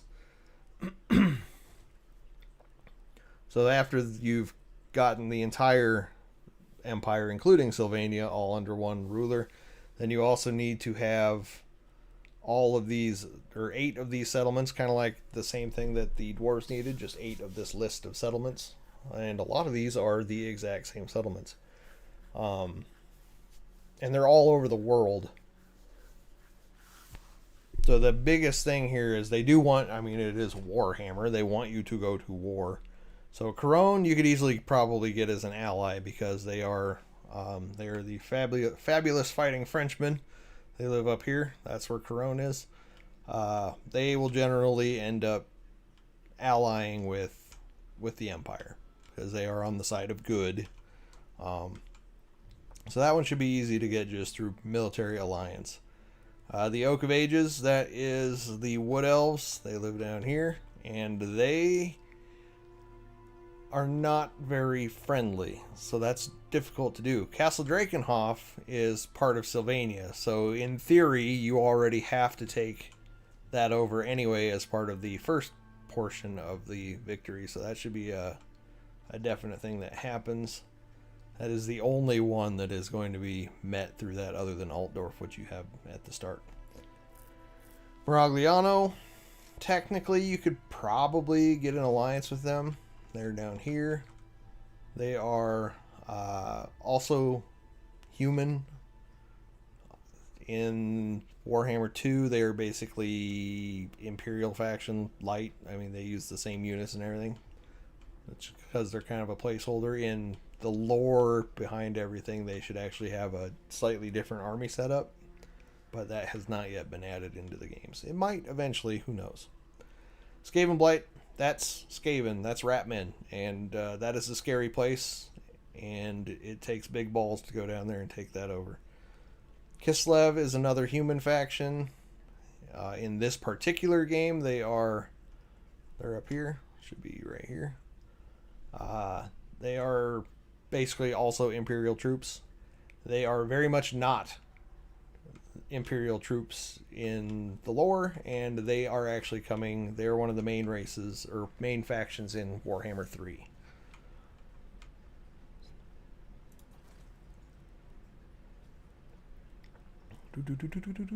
Hell Pit, that's more rats. Also a scary, scary place. I have taken over Hell Pit many times. While it is scary, so the reason that Skaven Blight is scary is because it is the home of Clan Scryer, And Clan Scryer is run by a guy called Ikit Claw. And Ikit Claw is a mad scientist and a genius, and he has nuclear weapons. So it takes some pretty big balls to go fight Ikit, because he can blow you up. He is frightening. Hell Pit, also run by a mad scientist, but he is all about just genetic manipulation and squeezing different creatures together to see what comes out of them. And he makes some really scary stuff, but they're not nuclear weapons. Krasakarak, that is dwarves. Theoretically, as long as they survive long enough, they should actually be willing to form an alliance with you. Problem is that they don't always survive long enough, because the greenskins tend to rampage through the mountains here and kill them.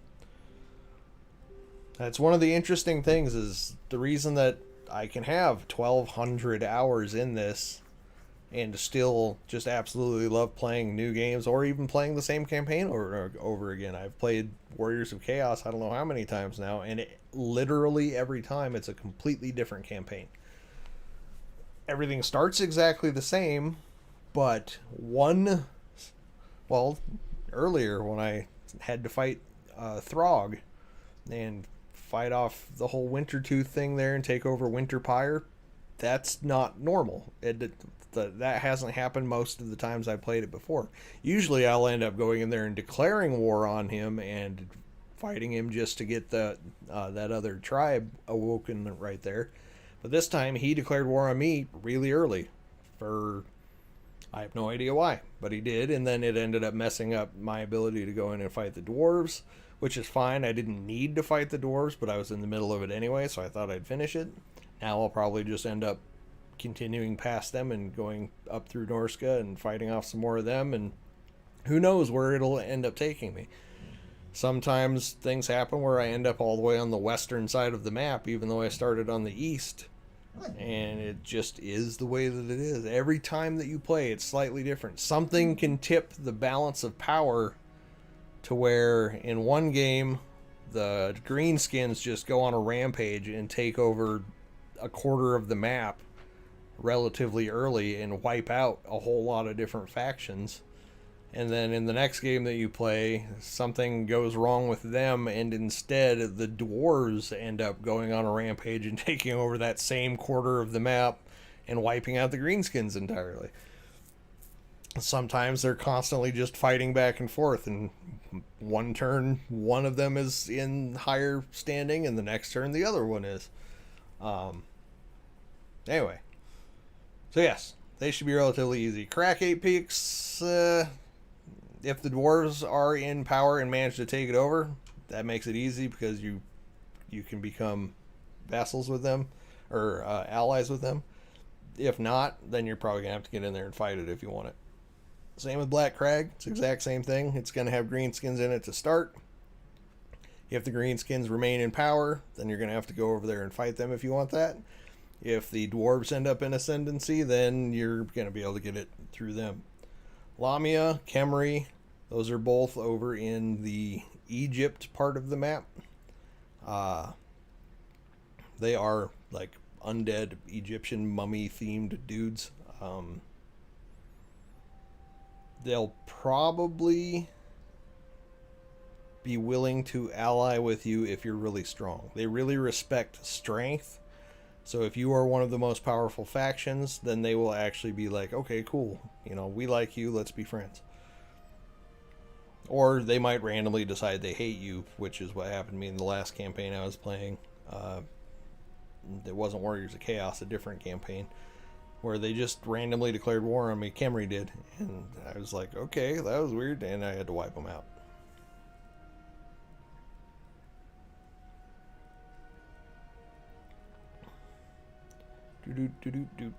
It's a Hexwaddle. Those are in the it would be the South America, Mexico area of the map. Lizardmen, it's a toss-up. They may be willing to ally with you, or they might just declare war on you. It could go either way.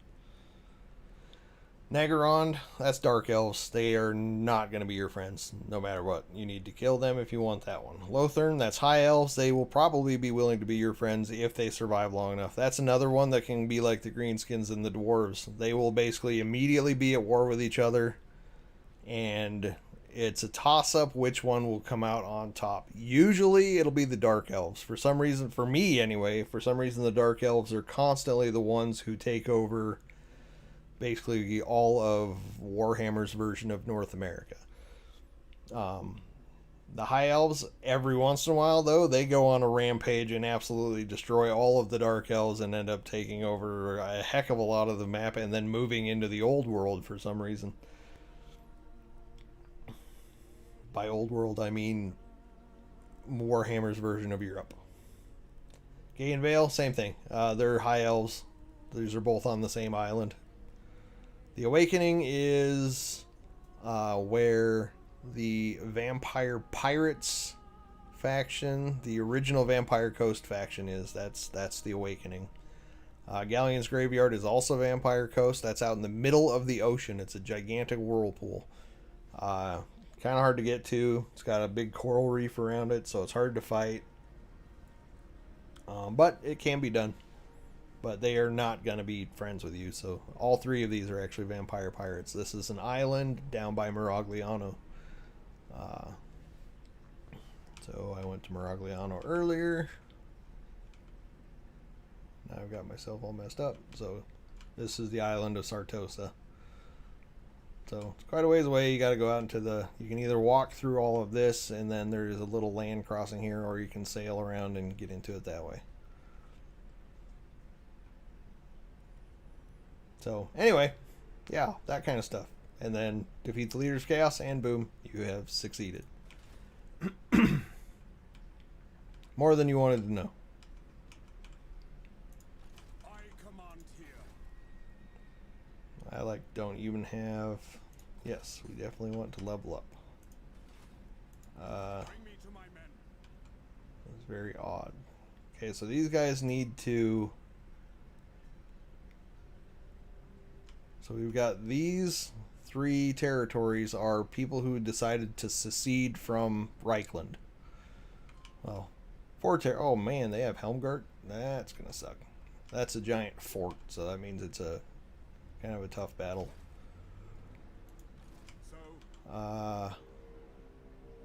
So there's no armies immediately in reach, so the first thing we would want to do is hit escape so that I don't accidentally move and find out what my encampment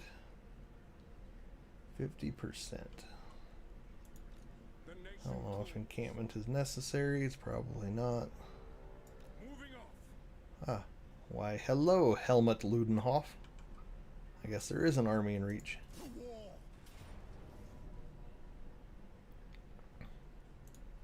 So we're going to try fighting this battle and see what happens.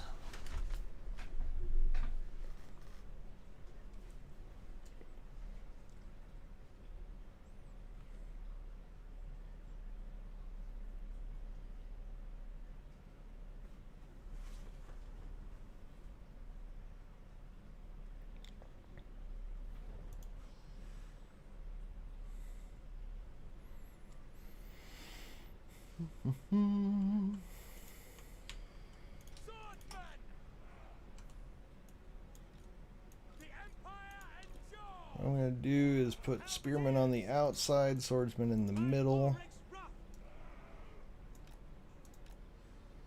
You can see we have some handgunners here. I'll try to put my handgunners on the high side over here.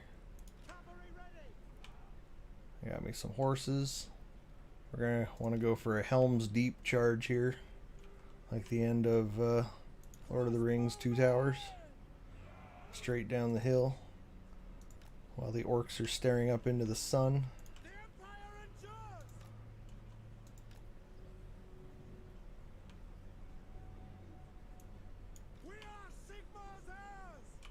Group these guys together. And start battle. They're gonna walk towards me? Why, yes they will. I'm alright with that. We're going to bring our horses over here.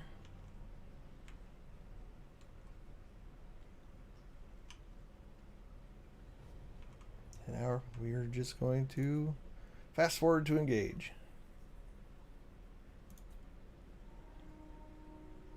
There is not a 40k version of this game. There is rumblings and hopes from a lot of people that they will make one.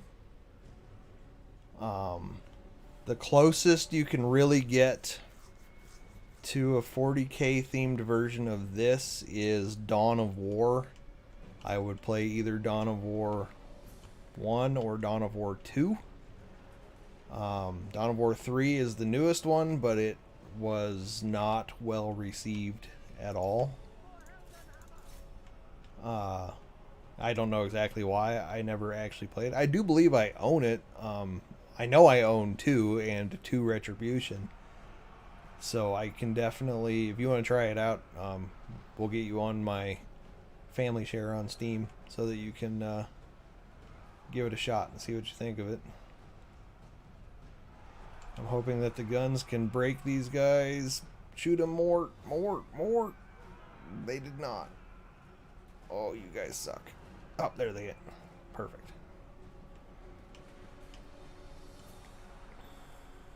Crossbows ready, General! Quickly! So these are a shock cavalry. So they pull back.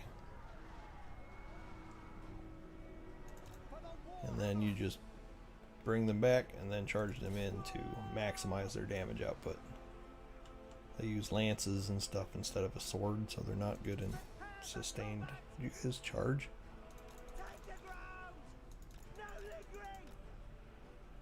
One of the major problems with cavalry in this game is when one model gets stuck, like this guy is, who's tripping all over those guys, it tends to make the rest of the unit kind of stupid.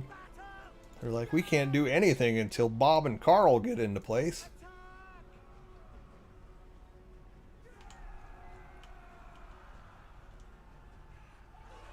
Punt. Lances. Suppose I should pay attention to all my stuff over here. Apparently very much so. Alright, break their leadership again. This time shoot them to death. Do not allow them to turn around on you again.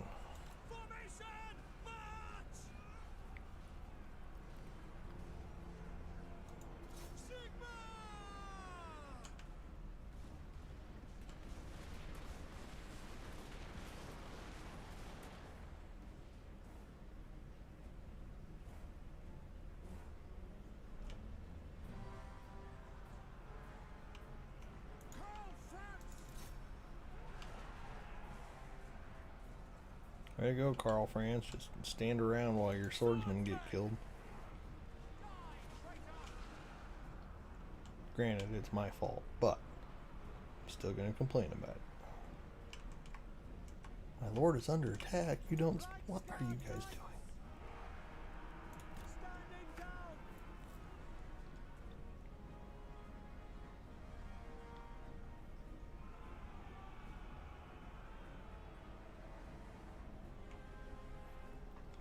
Anyway, Dawn of War, though, is not like this, where there's tactical armies moving across the thing. It's a squad-based game more than anything else. So while it is the closest I can think of, it is definitely a far cry from being anything like this.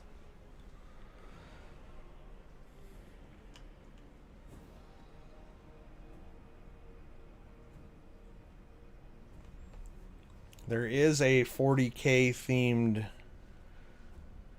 game that is kind of like Civilization and also has some interesting combat and stuff.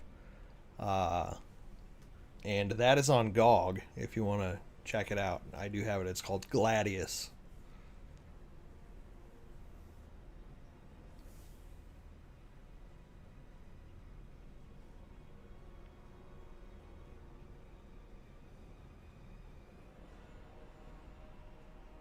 There is also a game coming out this year that is a 40K themed game that is like Left 4 Dead.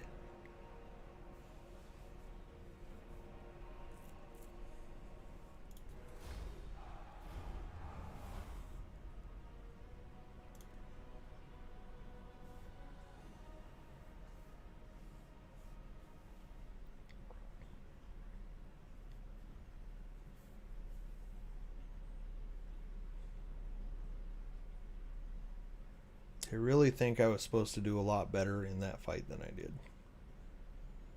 It's just something about the Empire's playstyle that I just don't do well with it. Yes, Dark Tide. That is the one.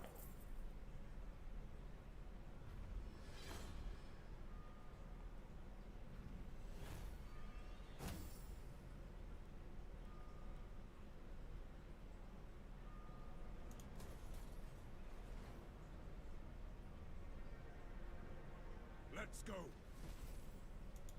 I command here. Raise your weapons. I'm very confused by the fact that I was able to reach this city.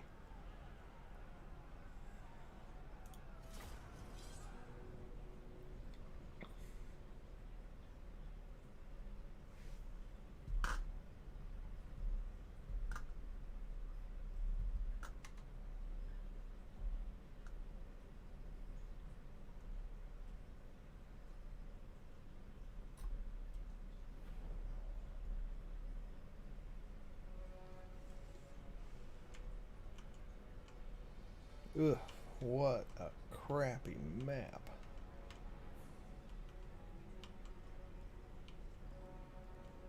I will not stand idle.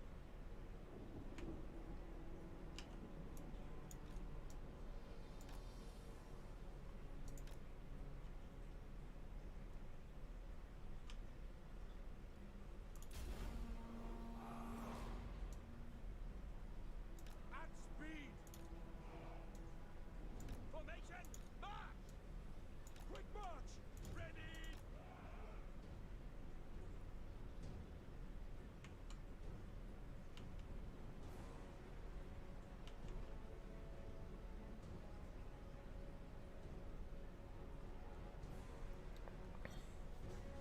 Yes, I will probably end up playing Dark Tide. It does look like a hell of a lot of fun. While I am more of a fantasy-oriented person, I don't have any real... I mean, I love sci-fi games too. I'm just... I've always been oriented more towards swords and sorcery than I am towards that other stuff. But I watched the announcement video for Dark Tide quite a while back. And I was like, yes, I think this would be a game for me. Yes, sir! Quickly!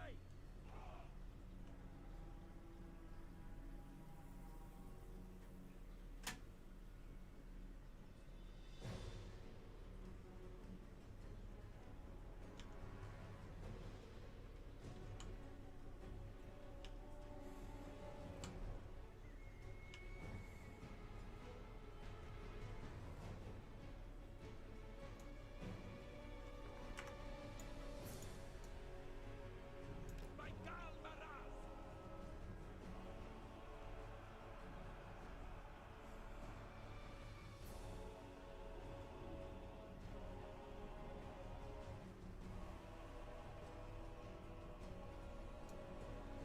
Yes, sir! Quickly!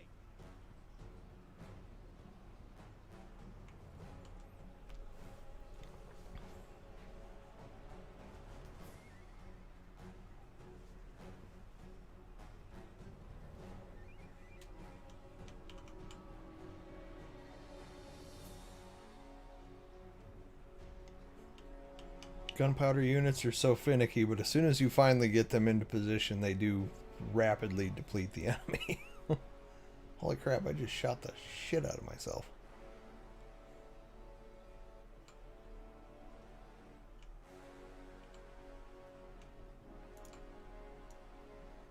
Taking position! To battle! Have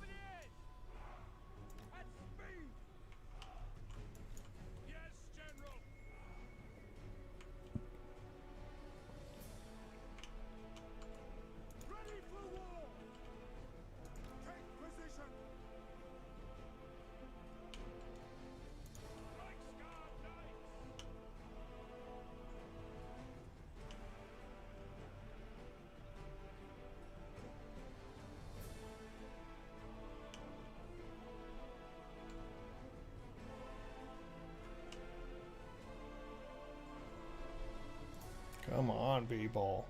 Get over here.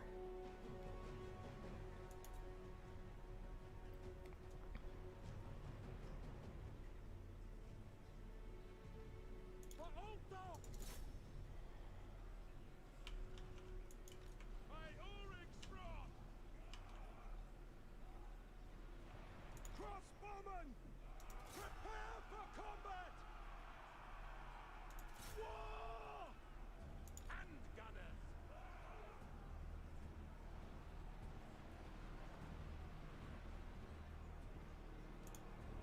Get them! Formation march!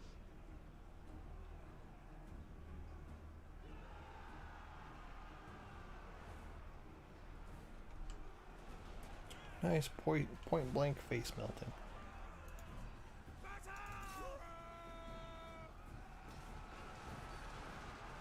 Excellent cavalry charge. Yes, sir! So nice when a plan comes together. They are wavering! Spearmen! Reichsguard knights! Go! Fight men! Fight for taking position! Crossbows ready, General! At speed! By Sigmar's will! Prepare for combat! Prepare for combat! Yes, sir, quickly! Moving now! In the name of the twin-tailed comet! Awaiting orders! Spearmen! War!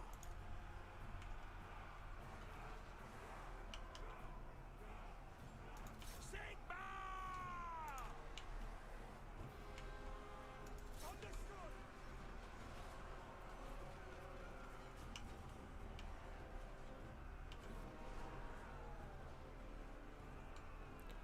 Plenty of units firing into there. Come up with a slightly uphill charge into these spearmen. Not the best, but it works. Battle! Attack!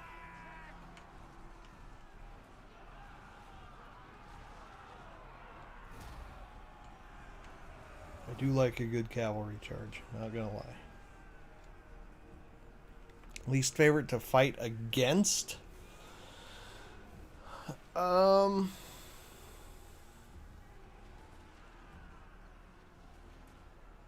It kind of depends.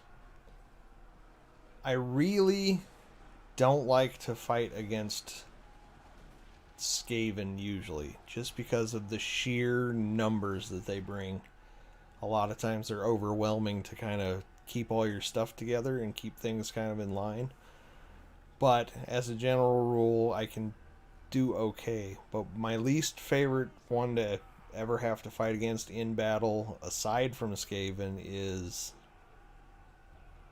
probably either Dark Elves, because of their murderous prowess. So after enough blood has been shed, they get a huge buff on them that just massively increases the amount of damage that they do. And as a general rule, they have decent armor-piercing damage from all of their crossbows that they always bring. And they tend to just kind of shred you when that goes off. And there's not really any way to avoid it.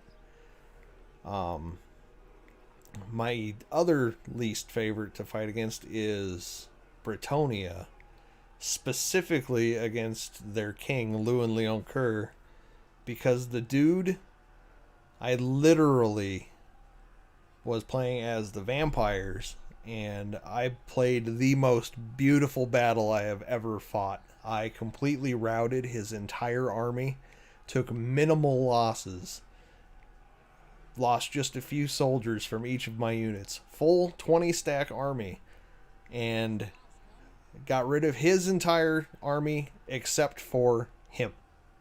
So literally one man, Lewin Leoncoeur, then proceeded to solo my entire army and I lost that battle. He has regeneration. He has these buffs that he can put on himself every so many seconds that just makes him an absolute raid boss to fight. And he did. He soloed my entire 20 stack army of I don't know how many thousands of troops. I mean, yeah, they weren't all the highest quality troops, but I had a whole bunch of troops and he murdered my entire army by himself. Normally when you're playing as the vampires, the biggest thing is that you scare things off because you're a bunch of scary undead things, but he just doesn't care.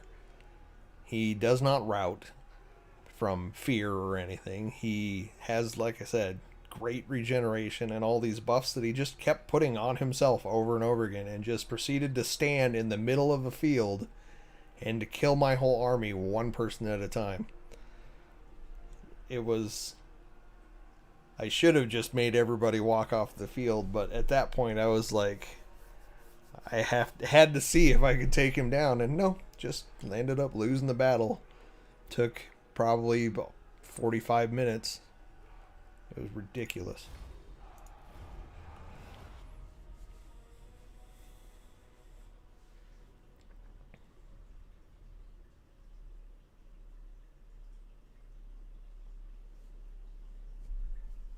My favorite or least favorite faction to go up against, as far as just a faction to, like, knowing that X faction is my enemy, is the Empire. I absolutely hate having the Empire as an enemy that I need to take care of, because they just go on forever. Because Karl Franz, his whole thing is, say I wiped out Talabecland here, well, then maybe the next turn, this is a ruin that I've burned to the ground. He'll run over and jump into that ruin, and instead of actually populating it as himself, he will then bring back the faction Talabecland. And he can just do that over and over again, all the way across the map. Just constantly bringing back these factions that I've wiped out, so that you have to kill him first before you can focus on any of the rest of the Empire. Otherwise, he just resurrects them. And when you get to late game, they have just stacks of like the Hellblaster volley, or the not the Hellblaster volley guns, but the Hellfire rocket battery things, and it's just frustrating because you're just walking forward into this never-ending hail of rockets, and you lose half of your troops just trying to get to the point that you can engage, especially if you're playing as like the vampires. Well, even more importantly as Chaos, because Chaos, other than a cannon that you can get when you're playing as Chaos, you don't have any kind of ranged units. The vampires also don't have ranged units, but they do have bats and stuff that they can, like, fly over the battlefield to harass those kind of units. The Chaos, they don't have anything like that. The closest they have is some horsemen that are fairly speedy, or the dogs if you don't bother, or if you don't mind having marauder units in your army, which I always hate having marauder units. Summon the Elector Counts. Well, what do we want to do with him?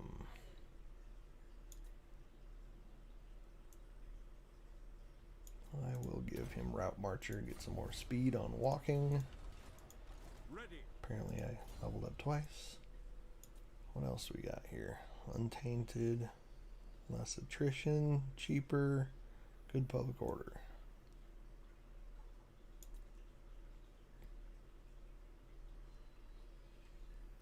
I will go with Leader of Renown. Make some things cheaper. Who calls? And then we immediately need to do some recruit. What is this stuff? Oh?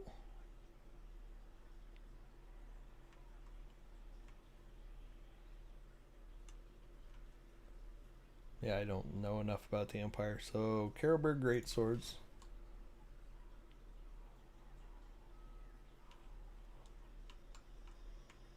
I can get those as opposed to any of the other ones.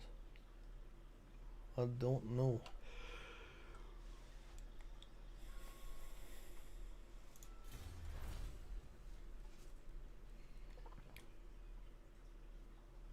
Wow, I know nothing.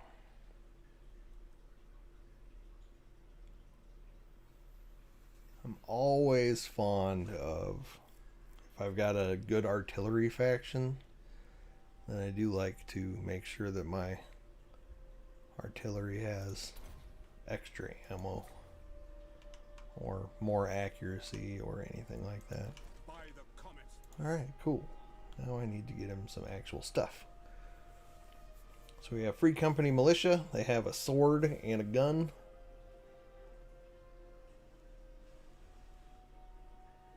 We have Empire Archers, who are apparently absolute crap.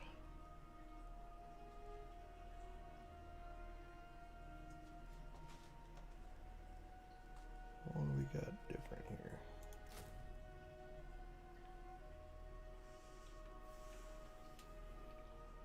Swordsmen are practically identical, just slightly less melee defense, but lots more melee attack, weapon strength, and charge bonus.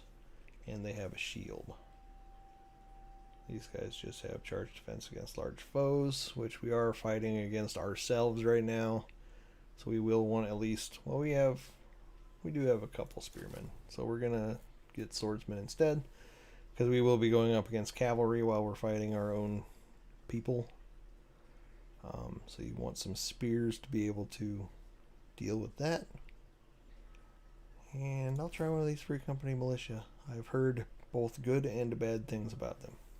And they have annoyed me enough in the past that I might as well annoy somebody else with them. I already did that. So now I can end turn 1.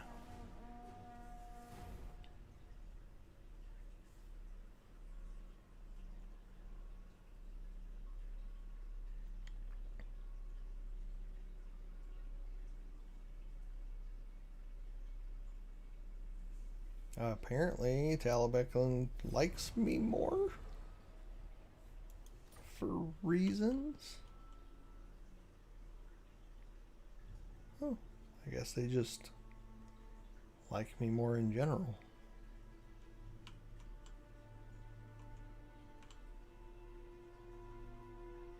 So does her gig. Not so much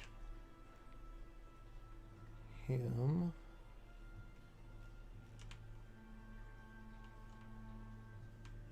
Wow, Marienburg's already under siege.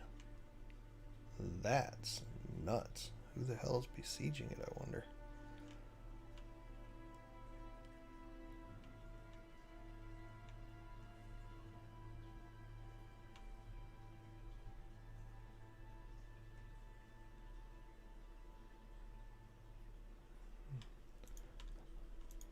Okay, I definitely need to actually sit down and play through a campaign of the Empire. I feel stupid right now because I've touched them literally less than any other faction.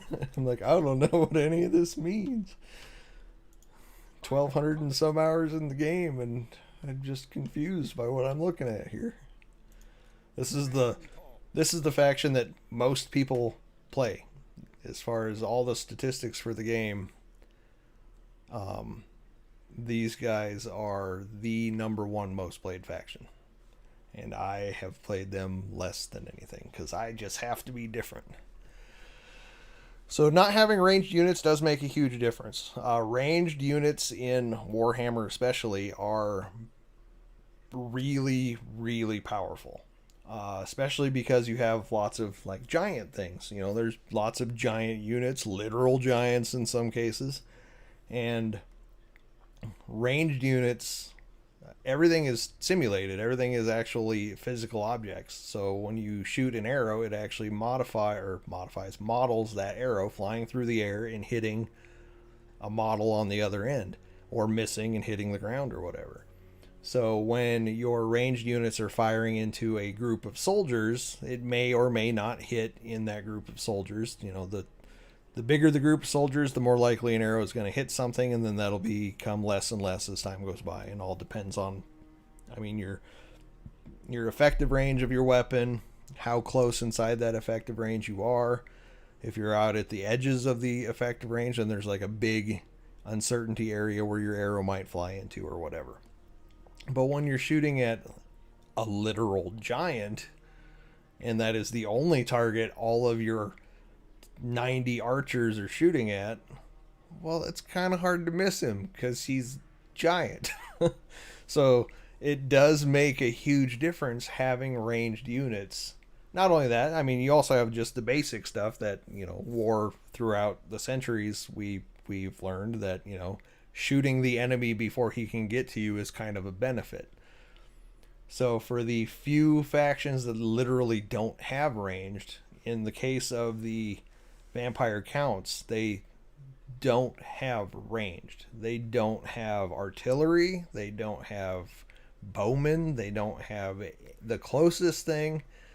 There is a way to get 1 unit of Imperial crossbowmen and 1 unit of Imperial handgunners across your entire army. You can get those as long as you recruit the appropriate lord from the right vampire bloodline. One of the Sylvanian counts, so one of the von Karsteins. The von Karsteins can give you access to Sylvanian, which are Imperial troops, Imperial crossbowmen and Imperial handgunners. You get 1 unit of each. But for the most part, most of the time, you will not have that option. But they make up for it in other ways. You have to be creative. You do a lot of things with them that is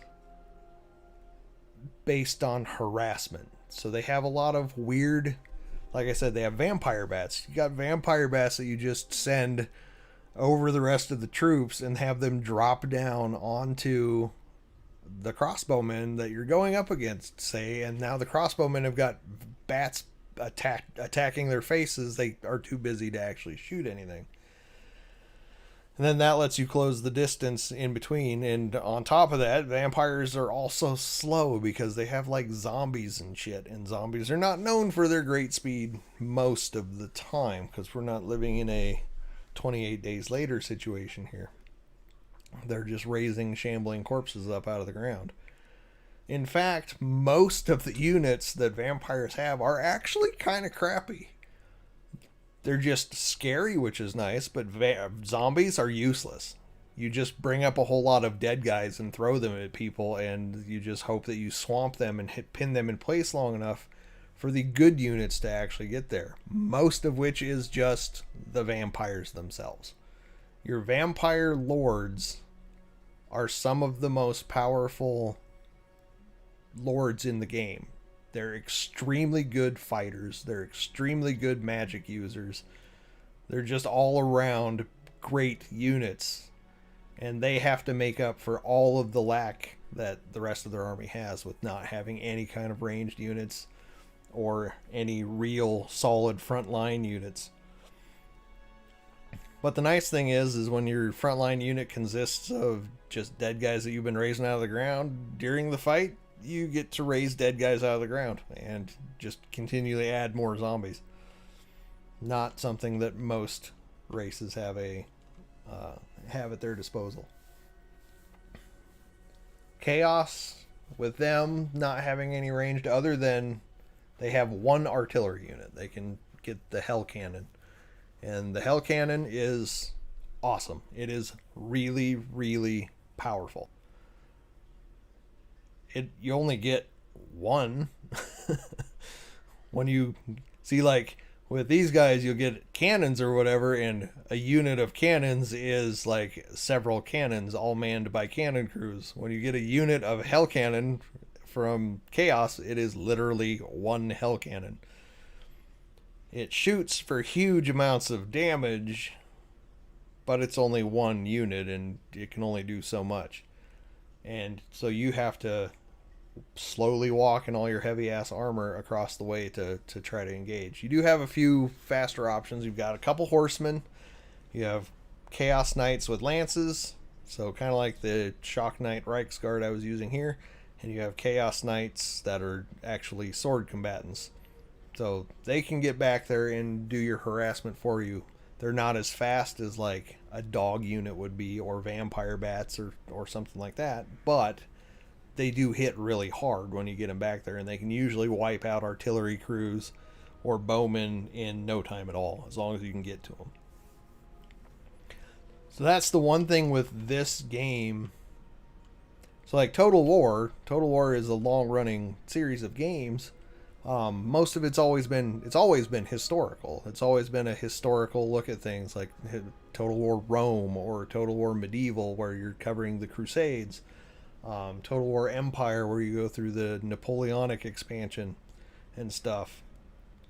And this was their first time to actually go into doing something with like a fantasy feel to it. And I loved the old games. I can't really play them anymore now because of that fact. Because I can play the vampires, and it's such a different experience from playing anybody else, because I've got to think about things differently. Like, oh, I'm going up against these guys that I know are going to have a whole bunch of artillery, and they're going to have a whole bunch of ranged units, and I don't really have anything that can deal with that, other than if I maybe do this or I maybe do this. And you have to come up with all these new tactical ideas for how to take your weaknesses and minimize them as much as you can, and figure out their weaknesses and turn them into your strengths, or figure out their strengths and figure out a way to absolutely nullify it to balance the field so that you can then do your thing. It's so many more levels of thought that go into this. You know, it's one thing when you're playing Total War Shogun and it's Japanese spearmen and Japanese horsemen and Japanese archers fighting the exact same Japanese spearmen and Japanese horsemen and Japanese archers, and you are having to just think, how can I tactically make this work and come out on top? But you know exactly what they bring to the table, and it's the exact same thing that you bring to the table, and you're just hoping that maybe the way that you position your stuff this time is going to make a difference. With this, there's so much variability. You've got 15 factions, 15 races, I should say. You have 15 different races. You've got Imperial humans, Bretonnians, which are also sort of, well, they're humans, but they're like feudalistic Frenchmen who believe in the Holy Grail. They're weird, but they've like drunk from the knights have drunk from the Holy Grail, and it makes them like supermen, super soldiers.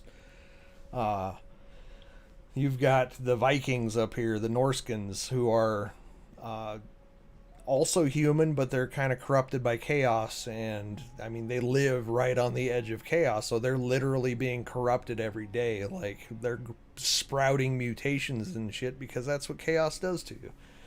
You've got the elves. You've got wood elves that live down here in their forest, and they're absolute assholes who hate pretty much everybody else because they think that they're always trying to destroy the forest.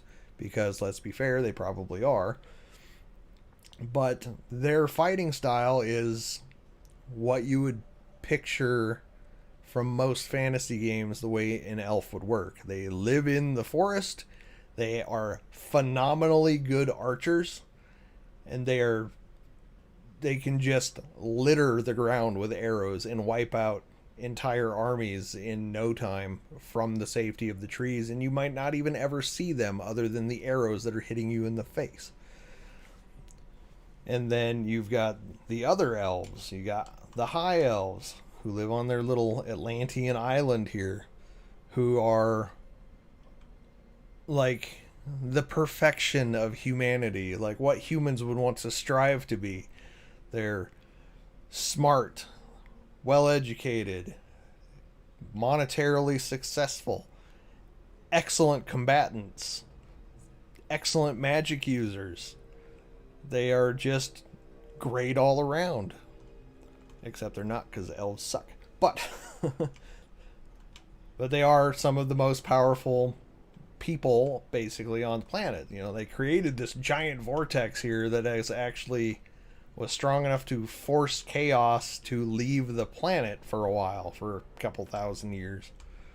Then you've got their surly emo brothers, the Dark Elves, who one of them decided that they were going to be the next king of the elves, and then that went wrong, and then his followers all went off, and then they devoted themselves to being basically the antithesis of what the high elves are, and they are emo bastards who whine a lot and dress in dark, edgy looking clothing and try to they're the edgelords of this world. They're into slavery and stuff, and of course they live in the Warhammer version of America.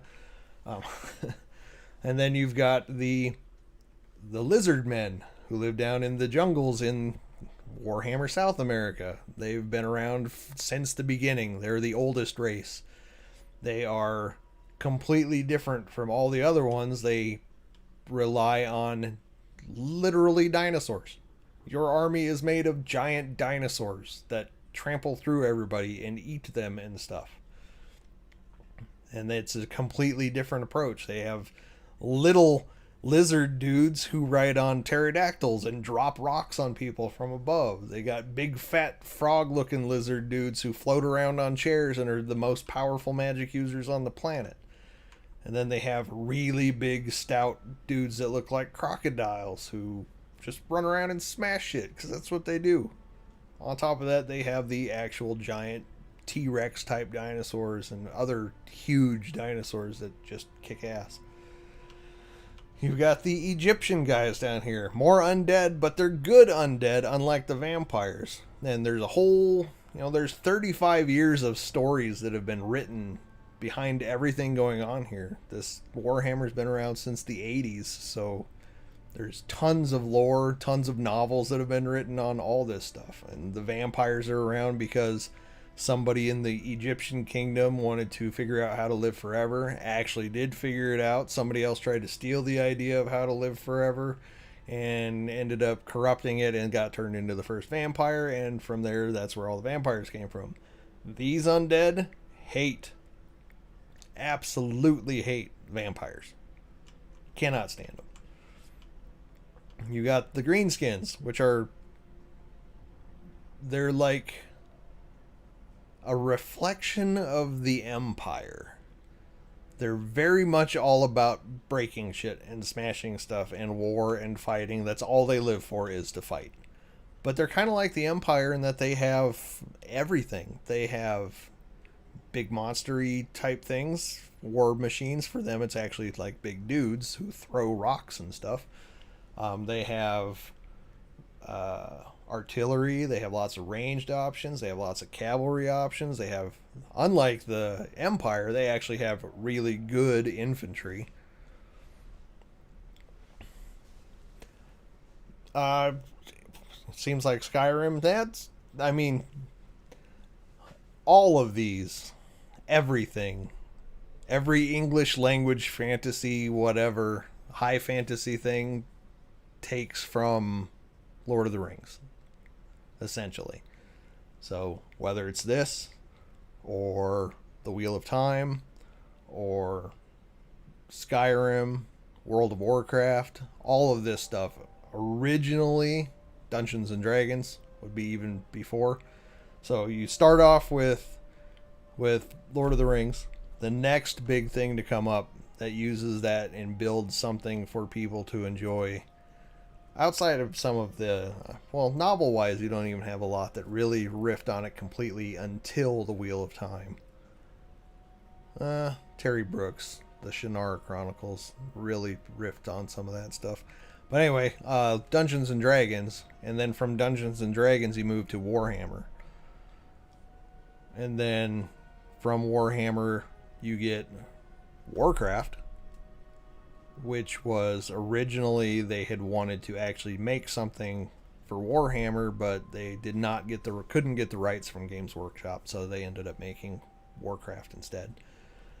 And then Bethesda with their stuff. You know, it's kind of the same basis. You've always got the same thing with elves, and some elves are good and some elves are bad, and different reasons why, and humans are this way, and then you got these other guys who are kind of like this other thing. It is all based on the same DNA.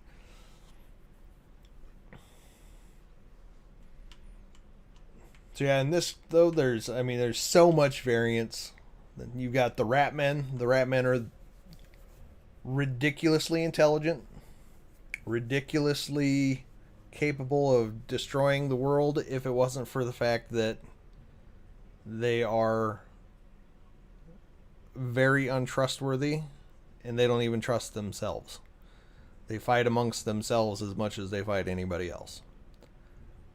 They could easily destroy and or take over the world, but every time they end up ruining their own chances to do so.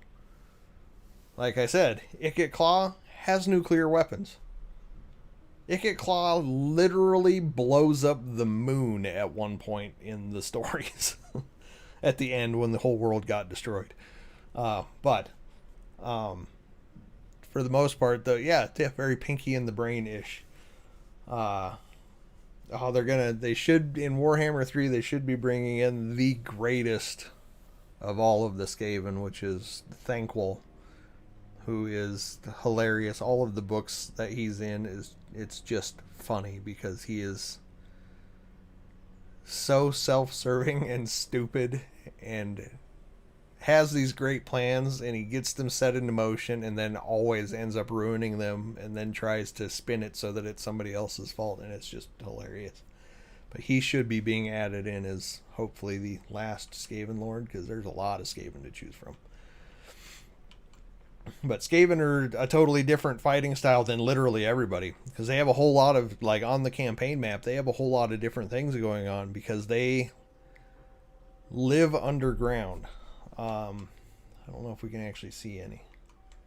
Okay, we can't see any, but if we could see, like there will be a city down here that'll just be a ruin, and it's because there's rats that live there. So normal rat cities, for the people who aren't playing as the rats, they just look like abandoned towns because the rats kind of move in and live stealthily underneath them. So you don't know that it actually has rats in it until you like walk in to settle the ruins yourself, and the next thing you know, you're in a giant rat city and having to fight them for it. In addition to that, when you're playing as the Skaven, you can actually build cities underneath the other cities that exist in the world. So they could actually have my capital here have a gigantic rat city underneath of it. And if you're playing as Ikit Claw, you can actually put a doomsday weapon inside there and blow the city up completely without me being able to do anything about it. Because that's just how they roll. And everything with the rats revolves around food, because there are so many of them. You have to make sure that you have enough food to keep all of your people in line. So it's a completely different experience playing as them, even on the campaign map, than anybody else. Kind of like Carl Franz here, with all this stuff that I need to figure out how to do the prestige and getting the imperial authority and making sure that all my guys have high fealty. It's totally different. There is no other faction that plays that way. That is why I can have played for 1,200 hours, and I'm looking at this and I'm like, I don't know how to do that, because it's different than any of the other ones I've really played a whole lot as. With these guys, you gotta manage these family bloodlines and everything, where you actually get to get vampire kiss and use blood kisses to unlock new legendary vampire lords that you might want to unlock, that gives all of your people better abilities and all sorts of stuff. And it's just a totally different experience. You're also trying to spread. You see how the ground here is all creepy and decayed looking. That is one thing that the vampires will do, is they'll spread that creepy, decayed looking ground everywhere, and it makes it so that they can walk safely, but living troops that try to move through the same area take damage as they're being assaulted by random undead shit just trying to walk through our territory. The Norskins are hunters. They go around and they hunt giant monsters, and when you're playing as them in the campaign, that's actually one of the things that you can do. You have this book of legendary monsters that you can go and try to kill and either obtain, well, you can either try to kill them and obtain like parts of them to use as special items to give yourself new powers or whatever, or in some cases actually hunt them and then bind them to you so that you have these new epic gigantic monsters that are fighting for you in your army, and you get to actually use, and they're like major quest battles.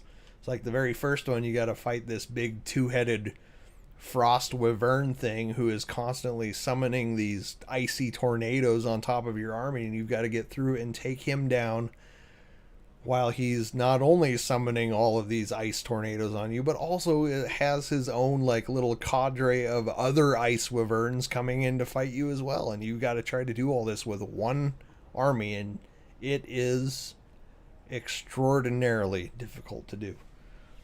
Worth it in the end, because then you can actually have Frigistrex, the scion of the cold, in your army, and that's pretty badass.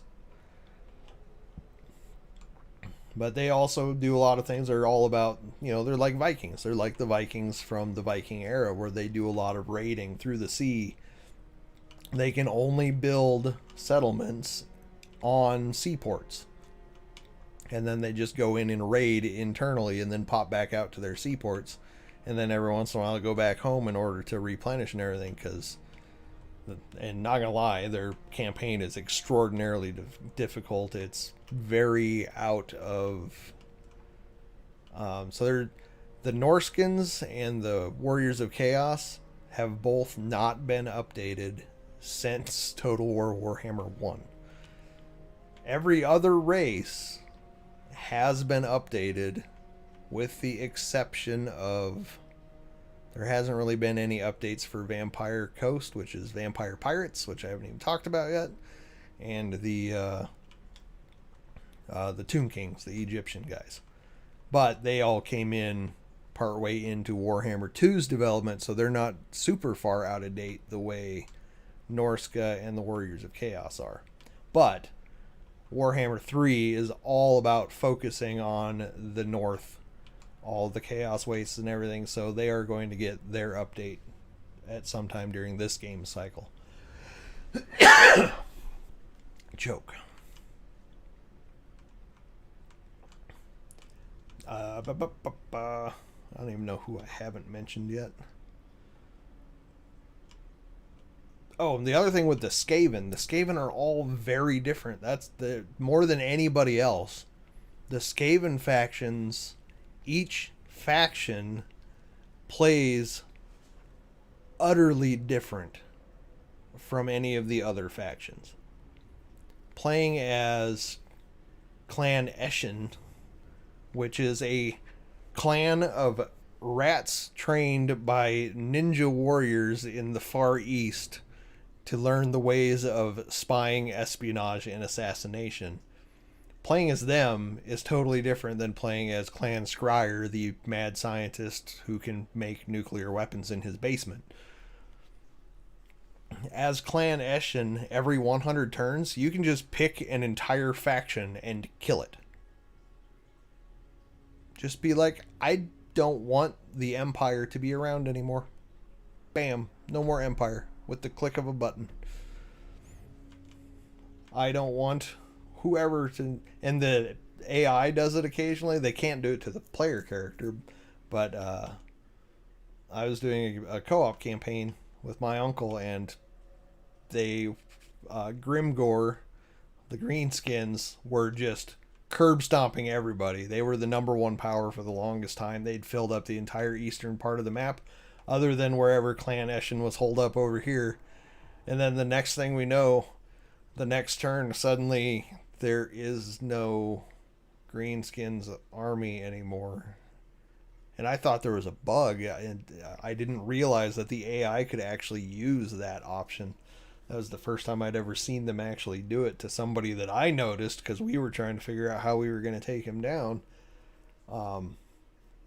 But yeah, you can do that yourself as the player, and then you can get contracts from all the other clans to perform assassinations and whatnot.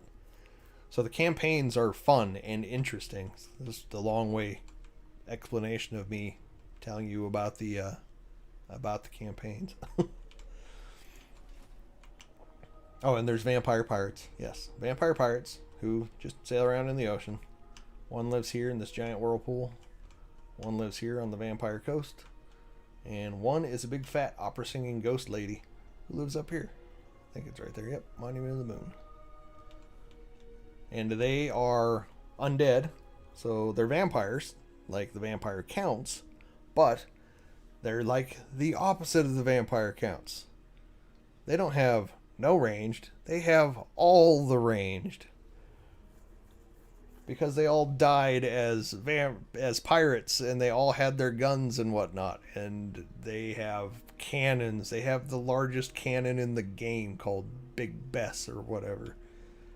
And they're just awesome.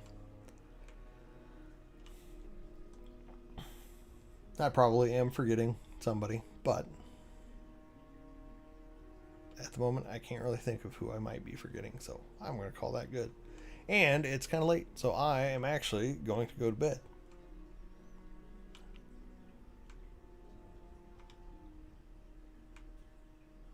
The third map is going to be massive. Absolutely massive. Well, it's probably going to be about this big, I'm guessing. Might be a little bigger than that. Because they're adding in, we got all this stuff here. And then, well, we got to add in more of the chaos waste, so it does fill in some more of this up this direction. It goes all the way east to China. So who knows? No idea yet. They have not released any hints about what the map is going to look like or how it's going to work. We just know that it is large, and hopefully will be extremely large. And even better, it would be nice if you can actually go from the west and come to the east side instead of not being able to. Anywho,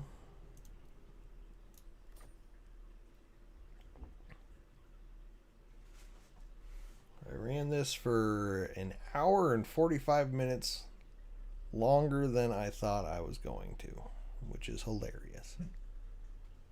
But it's all good. You guys have a good night, and I will do more. All right, have a good night.